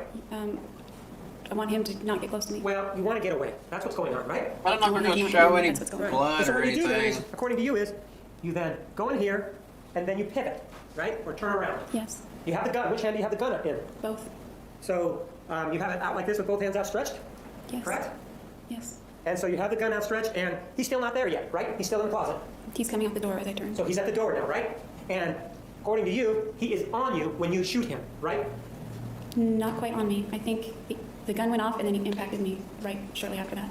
And in fact, according to your testimony on direct, he falls on top of you, right? He lunges at me like a linebacker. Jodi used this linebacker analogy a number of times throughout the trial. The prosecutor now asks her to give a visual example. It appeared to have no real tactical purpose, but it was certainly a welcome and somewhat comical distraction for the viewers at home amid the graphic testimony. As he was No, running... just show me. That's what I'm asking you to do, not talk. Show me. Show me the linebacker pose. He got down and... Well, show me the linebacker pose. That's what I'm asking for you to do. Okay. He went like that, and he turned his head and grabbed my waist. Just like that, correct? Pretty much. And he grabs your waist, right? I can't say it's just like that, but that's what I remember. No, just I want, without talking, just show me the pose. He got down like that. Like that? Yeah. All right, go ahead and have a seat then. After he came at you, ma'am, and that happened. I don't know if it was that Did you go comical. down? We both went down. And he's still not dead, right? Definitely not. He's very angry. He's very angry, and this is seconds afterwards, right? Yes. Is he on all fours now? He's on the side of me, grabbing at my clothes and grabbing at me. What happens then? I break away from him, and he screams out, "Fucking kill you, bitch." And then what do you do? I don't really remember. I don't remember anything at that point, so I would be speculating. So you don't remember a single solitary thing after that, right? The prosecutor for the next several hours would argue the improbability of that being the case. The memory loss caused by trauma would put Jodi's mind in a state of disorganized chaos. Yet her next steps were highly calculated, as we all know. Even going by her own narrative, she knew exactly where to strike Travis with a knife in order to kill him. She also cleaned down the crime scene and deleted the photos from Travis's camera. This argument took over 3 hours to conduct and had to be explained through the scope of mathematics and science. On paper, it was perhaps the most damning part of cross-examination. Yet it was so complicated that much of the testimony could have been lost with a jury. It was in fact the start of day 44 that had the most impact. Maybe that's what they were trying to do. Maybe they were trying to make the prosecutor's argument is that Jodi would not have enough time to carry out her version of events. He will first get her to recount all of these events in detail, and as she is doing so, will be oblivious to the prosecutor's closing argument. She will begin digging her own grave. Maybe they were trying to make her. Maybe that was the whole point of the defense. Like, we're gonna come on this absurd story, and then but it's gonna be so convoluted that for them to explain it away, that it's going to go above the heads of the jury or something like that. Maybe that was I wonder if that was a thought process that they had. I'm curious. It. And it's important to note that all of what she is about to recount occurred in just 62 seconds. This exhibit 161 is when the camera, according to you, actually hit the ground, right? I don't know if it's hitting the ground as that photo was taken or not. So you don't know how this photograph was taken then, right? It could have been when I was trying to catch it. I don't know. At some point, the camera hits the ground, right? Yes. That's what you told the jury, right? It hits the mat, yes, and rolls to the top. Ma'am, yes or no? Didn't you tell the jury that the camera hit the ground near the shower? Yes or No. I said it landed on the mat. Is that near the shower? Yes. Is the mat on the floor near the shower? Yes. And the camera hitting the mat, would that be near the shower? Yes. And you then said that Mr. Alexander became very upset, right? Yes. And that who started wouldn't this be? whole thing out because he sort of stepped out of the shower and then came after you, right? He picked me up. That's coming after you, isn't it? And according to you, those movements culminated or continued when he grabbed you and put you down on the ground, right? Yes. And as a result of that, you said that you bumped your head or hit your head, right? Yes. And maybe it knocked the wind out of you, right? Yes. And that you were in fear at that point, right? Yes, very much. And you were able to fight him off so that you could get away, right? I rolled. You roll away and you begin to run down the hallway, right? Yes. And then you went into the closet, right? Correct. According to you, that's where you went and obtained the gun, right? Yes. When you went into the bathroom, you were able to turn around, if you will, and now you had the gun in your hands, right? That's what you told us, right? Yes. And that's when he was coming at you in this linebacker pose, right? Around that time, yes. And that's when you shot him in the face, right? Yeah, that's when the gun went off. So then, according to you, he fell on top of you, right? It was kind of on top, but maybe more to the right. I don't know, it wasn't directly on top of me. I was trying to prevent him from getting on top of me. And that's when the memory issue started, correct? Right? I'd say that. Actually, man, the way you describe that, it's impossible for the killing to have happened in that manner, isn't it? No, that's just according to you. You'll notice that Jodi evades the majority of the questions in this next that's segment. you. She starts to realize the argument put forward is making complete sense, and will at all costs avoid saying yes to most of the points laid out for her. It's as though she knows a fundamental part of her storyline is about to be exposed. We know that there's... This has happened to her a some action going bunch. on. She's taking L after L after L after L, on all her stories, right? At 5:31:14, right? Something's going on, right? Look, quit showing pictures. I don't think, it doesn't look like you can see nothing, so it should be all right. 162 is 5:32:16, which is a minute and 2 seconds later, correct? Correct. So you've now shot him. You've told us that the father's rolling in and that you have no memory. You still don't know where the knife is, do you? I don't remember a lot from that period. It could be. Right, but you told us before that period even that you didn't know where the knife was. Do you remember just telling me that? Today, as I sit here, I don't remember where the knife was. On June 4th, I might have remembered where it was. Do you remember our examination that I asked you if you knew where the knife was on June 4th? And you said, no, I don't remember where the knife was. And so as you shot Mr. Alexander, you by necessity then have to go look for the knife, don't you? I don't know the answer to that. Well, you didn't have the knife in your hand when you shot him. Did you? Sustained. Did you have the knife in your hand when you shot him? Same question. Overruled. No, I did not. So, that means that if you didn't have the knife in your hand, you needed to go get it from somewhere, right? I guess. I don't know. No, there's no guessing here now. You just shot him, and you rolled away, right? Objection, argumentative. Sustained. You do then agree that if you didn't know where the knife was, and Mr. Alexander didn't have it, it would take time for you to go find that knife, wouldn't it? Objection, argumentative. Overruled. I don't know. I don't know where the knife was. I don't know, it's pretty logical. She did not have the knife. She would have to go find the knife, right? Of where it was, wouldn't it? I guess under that theory. Sure, under that theory. It would take time, right? Yeah, I guess. And what you're telling us, under your scenario, is that in 62 seconds, you get body slammed, you do whatever you do, but you get away, you run down the hallway, you go in the closet, you grab a gun, you back up.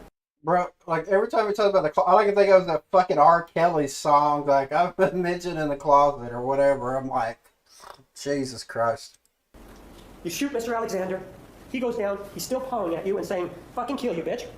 And then, after... Man, I want to be a lawyer just so I can get in the courtroom and be like, fucking kill you, bitch. Hypothetically. You're able to get away, you go get the knife, and he ends up at the end of the hallway, all in 62 seconds. That's what you're telling us? No, that's not what I'm saying. And he didn't say fucking kill you bitch till I got away. And Pardon? He didn't say fucking kill you bitch until after I got away. He said it before I broke away, but he said it right as I broke away. She just created a non-argument for the purpose of deflecting from the primary contention. Whether or not Travis said those words before... I want to quote unquote say she's good at doing that. Like, I don't know if it's good as ineffective, but she does do that a lot. She did that a lot in the interrogation. It just seems to be... She seemed like she'd be a handful to deal with, like, even if she hadn't killed you and was on trial for it. Like, seems like she'd be hard to, like, pin down, like, in a conversation. She must have had some really good pussy or something, but that dude was really hard up for it to keep on going back at it. Before or after she broke away has no bearing whatsoever on the prosecutor's assertion, which he now reiterates. And then you had to go get the knife for everything to occur so that we got here. God damn it. They're going to put another picture. They're killing me with these pictures. I don't know if... I don't know all the particulars of what's going on in that picture, so I can't even say if that's true. You might be thinking Jodi has an argument here, that perhaps Travis was only shot and not stabbed. This would have given reason for the blood, and contend that Jodi wouldn't have had to go looking for the knife. But the medical examiner found little to no bleeding at the site of the bullet track. The probable reason for this is that Travis was already dead. But there are also medical phenomena that could still prove Jodi's narrative to be true. What she can't prove, however, is that this blood came from the gunshot. You say that he gets shot, right? That's correct. Goes down, and you describe for us that he's pawing at you, and then you're able to sort of stand up, fucking kill you, bitch, and then... I'm sorry. It's just crazy to hear that in a courtroom 9 times. What do they do? Like, when they used to put this on, I guess they don't still have it, or do they? Or is there like I remember Court TV was a thing. Like, but they beep that out? Like, cause didn't they do like live coverage? Or was everything replayed? Like in that case, and clearly somebody we got this because it's not beeped here. Or does it not count? Is that not, I don't know. the fog rolls in, right? No, then I have no memory. The fog was already there. The fog was already there. And did you or did you not have the knife with you? I did not. And you obtained it at some other point when you can't tell us, right? It would appear that way, yes. You say it would appear that way. Let's be clear, there wasn't anybody else there, right? That's correct. And you did stand out at some point. You remember telling us that, right? I believe I did. And when you stood up, he was still on the ground, right? I don't recall looking back. Pardon? I don't recall looking back. So you were, even though he's still a threat to you, according to you, and he's just threatening your life, you turn your back on the threat? Yeah, I'm trying to get away. This was the time she stated verbatim, the fog was already there. Yet when she feels threatened by a question, she all of a sudden has a vivid recollection. The element of the time span between the two photographs goes on for another 45 minutes. Yet the full context of the argument had already been asserted by this point, and perhaps... You can wear somebody down, too, like with these 45 minutes of this, like it will wear down somebody a lot. And then if it's like constant... strengthened by Jodi's defensive posture throughout the entire exchange. When a battered woman is attacked and they're defending their life, they don't know when to stop. Travis Alexander's body was stabbed 27 times. It may be that Jodi Arias didn't know when to stop. This individual, the defendant, Jodi Ann Arias, killed Travis Alexander. And even after stabbing him over and over again, and even after slashing his throat from ear to ear, and then even after taking a gun and shooting him in the face, she will not let him rest in peace.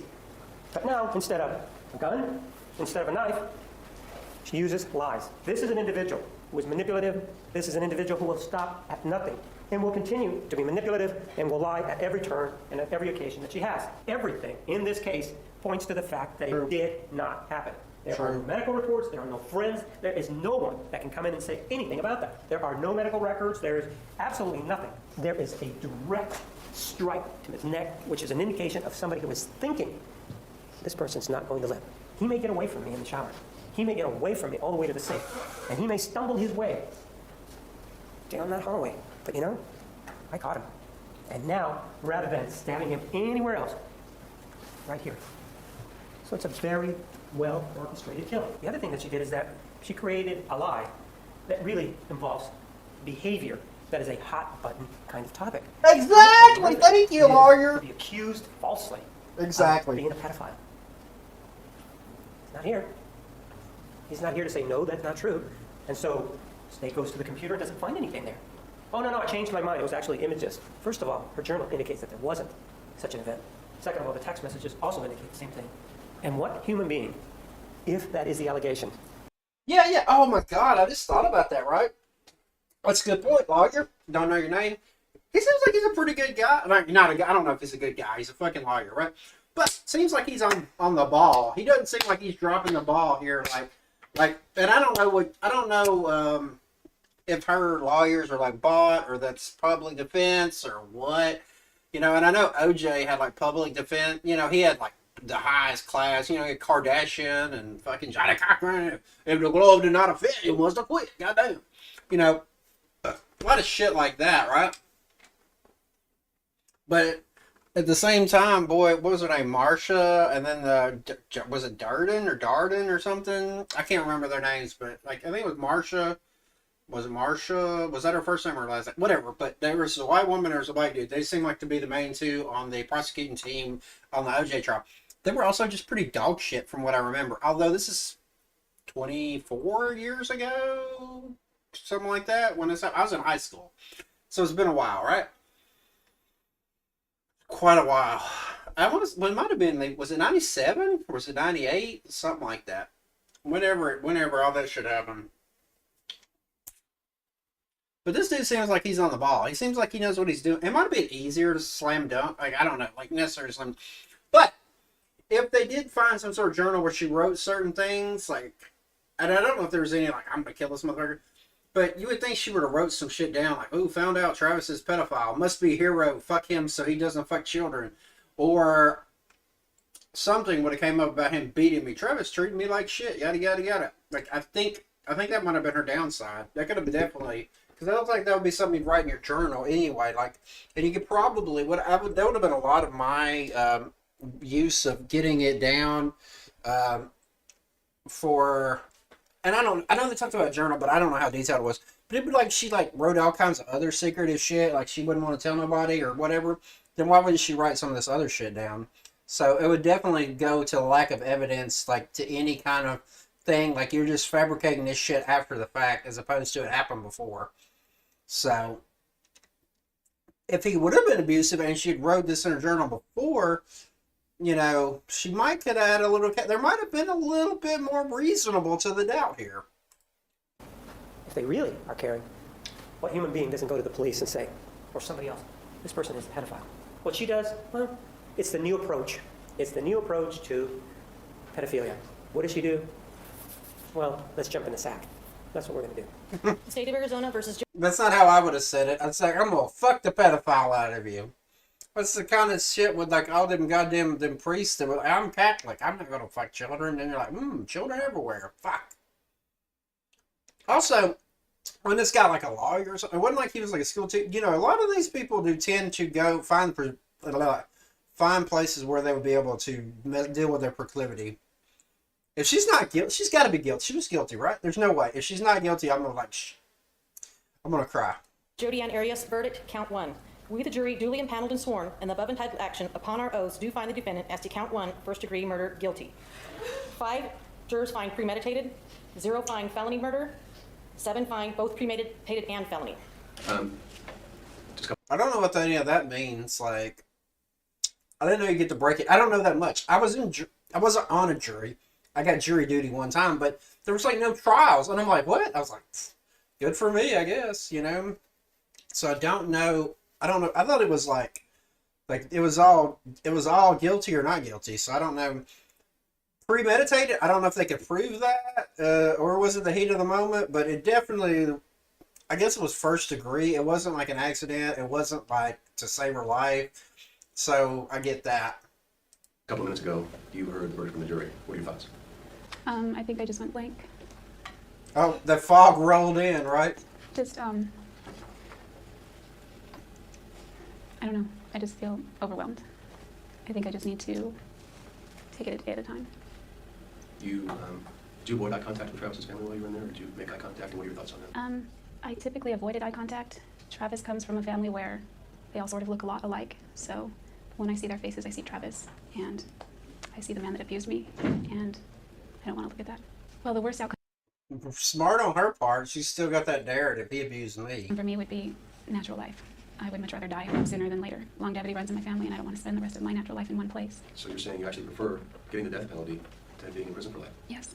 Jodi changed her mind about wanting to die. Again, during her plea to save her life, she was sure to mention all the charitable work she decided to take part in after being charged with first-degree murder. A few months before trial, and by that I mean jury selection, my hair was past my waist, and I donated it. Additionally, I designed a t-shirt. This is the t-shirt, of which 100% of the proceeds go to... Bitch, that's not a fucking design. It's a word. I'm sorry. That is a single word. That Jesse Davine designs more than that. That's not a design a t-shirt, bitch. That's a fucking word on a t-shirt. Support nonprofit organizations which also assist other victims of domestic violence. Well, but you still got like another foot of hair. If he was really all charitable, you would have cut that shit off up to the tippy top. Just saying. We can never get him back. That's what I want. Do I not get to go to like I gotta find this shit out? Do I not get to go to trial and not necessarily attack, but do I not get to confront the person that almost killed me? You know, it's a little different circumstances, but they're very negligent because they were. We are so grateful for our wonderful brother, and we feel so lucky and blessed for the time we had with Travis, however short-lived. We would give anything to have him back. Anything. Thank you. The right thing, the difficult thing in this case, and because it's never easy, your duty, the difficult thing to do under these circumstances, the only thing that you can do based on the mitigating circumstances and their lack of, is to return a verdict of death. The simple question that's before you is, do you kill her? That's the question. Good, She that's has done something good. very bad. She did. And you have Sarah convicted her Palin, for lawyer over You here. have That told was her very that good. she is guilty That made me of feel murder bad. for that. But the question is now, do you kill her? State of Arizona versus Jodi Ann Arias, sentencing verdict. We, the jury, duly impaneled and sworn in the above entitled action, upon our oaths, unanimously find, having considered all of the facts and circumstances, that the defendant should be sentenced. No unanimous agreement. Signed, foreperson. Is this your true verdict, so say you want to know? It is ordered. The defendant shall be incarcerated in the Department of Corrections for the rest of her natural life with no possibility of parole. Jodi Arias is currently housed at the Arizona State Prison Complex. She maintains her innocence to this day. She's got appeals and shit. I guess she can go for it. There's always appeals, right? So I don't know if there have been any appeals. Looks like we're not going to find out because there's 1 second left. That was very interesting. Now I remember. I totally forgot this woman, and then like halfway through, I remembered it because like when she was in the trial or whatever. Remember that hair and the glasses, and I remember this. Like I didn't like watch it like religiously or nothing. So I still learned a lot from this. It was kind of crazy, right? Kind of crazy. Crazy, but not like I don't mean mentally ill crazy. So I don't know if she falls in that category like with some of them other killers we watch. So very, very, very weird though. Like I don't know, man. I don't know enough. Like I think some things are state to state, right? Like I know death penalties go from state to state. Maybe how they do it because. I thought the judge handed down like sentencing most of the time, like or had like leeway. Maybe that depends on state to state. Maybe it comes down to a judge. And I get it. That's kind of hard. Like that's a hard thing to put. I'm sure there's some people you hear all these people.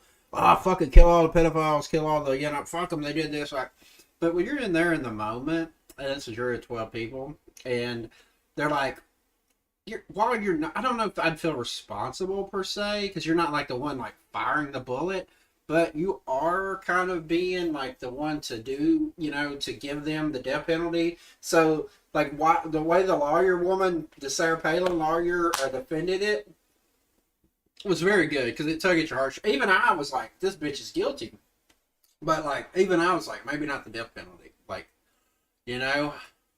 But then, like, part of me is also like, man, like what she was kind of implying too, like it might be worse to live life in prison versus death penalty too. So I don't know. Some people are more capable of it than others. I don't know. I wouldn't want to, but I might be able to make it now after I've made it through some other trip. But I only made it 4 months there, and it was driving me crazy. So I don't know how bad it will be in prison for like ever. So I don't know. So, but yeah, like the way she worded is like, "Are you willing to kill this woman?" Like she didn't say like sentence her to death. Like she put it out there, like it's like you're killing her. Are you any better? Like that was very good. Like I don't know, manipulative, but when you're the defense lawyer, that's what you should be doing. You should be trying everything you can to get your client off. Like I think. And I don't think the defense did like horrible job. Like I think they were kind of like she didn't ask for the lawyer to start with, and she was really sloppy and really did shit. Right? My argument, I would have went in there and been like, shit got out of hand. Like it wasn't premeditated. Like I guess I would have been trying to get it knocked down for like a first degree or something like that. Maybe like a crime of passion.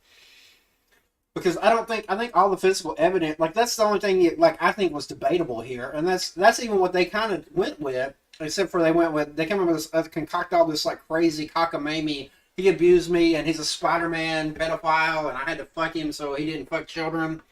Like when she got into all that, then it got kind of too convoluted, right? But then also I thought maybe that was the defense's, because like a defense, they should try anything they can do if they don't put enough effort in. Because those people have gotten retrials for that simple fact that the defense did not try enough. Because they should be trying. I don't know what the oath is. Like if it's like a doctor thing. Like if they know, like if Jodi had said, "Hey, I did this 100%. I killed him because he was gonna go to Mexico with this other girl," or whatever. Like none of this happened. I don't know what their responsibility is. I know there's confidentiality. They didn't like they could have went to the other one. I don't know how that works. Like I'm sure there's some sort of ethics thing with that, but I don't know. And then I know it's even different because like I used to watch Matlock. I know it's a TV show, but he was like, if I knew you were guilty, I'm not going to defend you, right? But if it was a public defender, could they recuse themselves if they knew? I don't know. I guess they could always pretend like, well, we're supposed to believe our client. We're supposed to give her the best defense we can. And our best defense that we could come up with was all bullshit, but we had to try. I like this when the XQC watched it and he's like looking at that. And then it's like, all my ex-boyfriends are still alive. That's not a good excuse. That's the whole excuse. I'm not racist. I got my black friend. This is my black friend, Robert over here. Me and Robert, we've been hanging out since 3rd grade. I'm not racist. Me and Robert are cool. Look, I got 3 black friends. Oh, this is my other black friend. This is, Rebecca. My other black friend, Or whatever, It's my, So, like, none of them are dead. I've never killed another black person. All the other black people I know in the world are alive. So, it's like Hitler's like, I haven't killed all the black people, Or I haven't killed all the Jews. I mean, it's like, come on, that's a goddamn, and even worse case than that. Like, I don't know. It was, and the way she said it, I was like, what the fuck? Now, like, what would have convinced me on the trial if I would have seen it looks like they did show, and I mean, obviously I needed more. I didn't need to see the evidence, like the physical evidence, and like that was kind of left out. Probably a lot of it because they didn't want to show the pictures or describe a lot of shit on YouTube, I guess. But man, just seeing like the interrogation did her no good. Like, made it look so bad. Even like, and this guy gave some analysis on his video that he made, right? But even without that analysis, you know, like, come on. So it didn't look good. I'd also be like, why the fuck didn't she get a lawyer right away? To me, that just comes down to, like, this bitch is dumb. Like some people look at it as like, oh, they call for a lawyer. This means they're guilty. Me, I would say this just means they're dumb. All right, well, that's that. I might watch some other one. What about Jennifer's Solution? That sounds interesting. Or we got What Pretending to Be Crazy Looks Like. That's interesting. I would like to watch that. So, The Curious Case of Dalia Dipolitio. So, we got some more down the road. So other than that, I guess that's all we got for today. Because it was a 2-hour video, and I turned it into, and I turned it into like 3.5 hour stream, because I was like stopping and everything. So that's how I look at it. But yeah, good stuff. So peace out.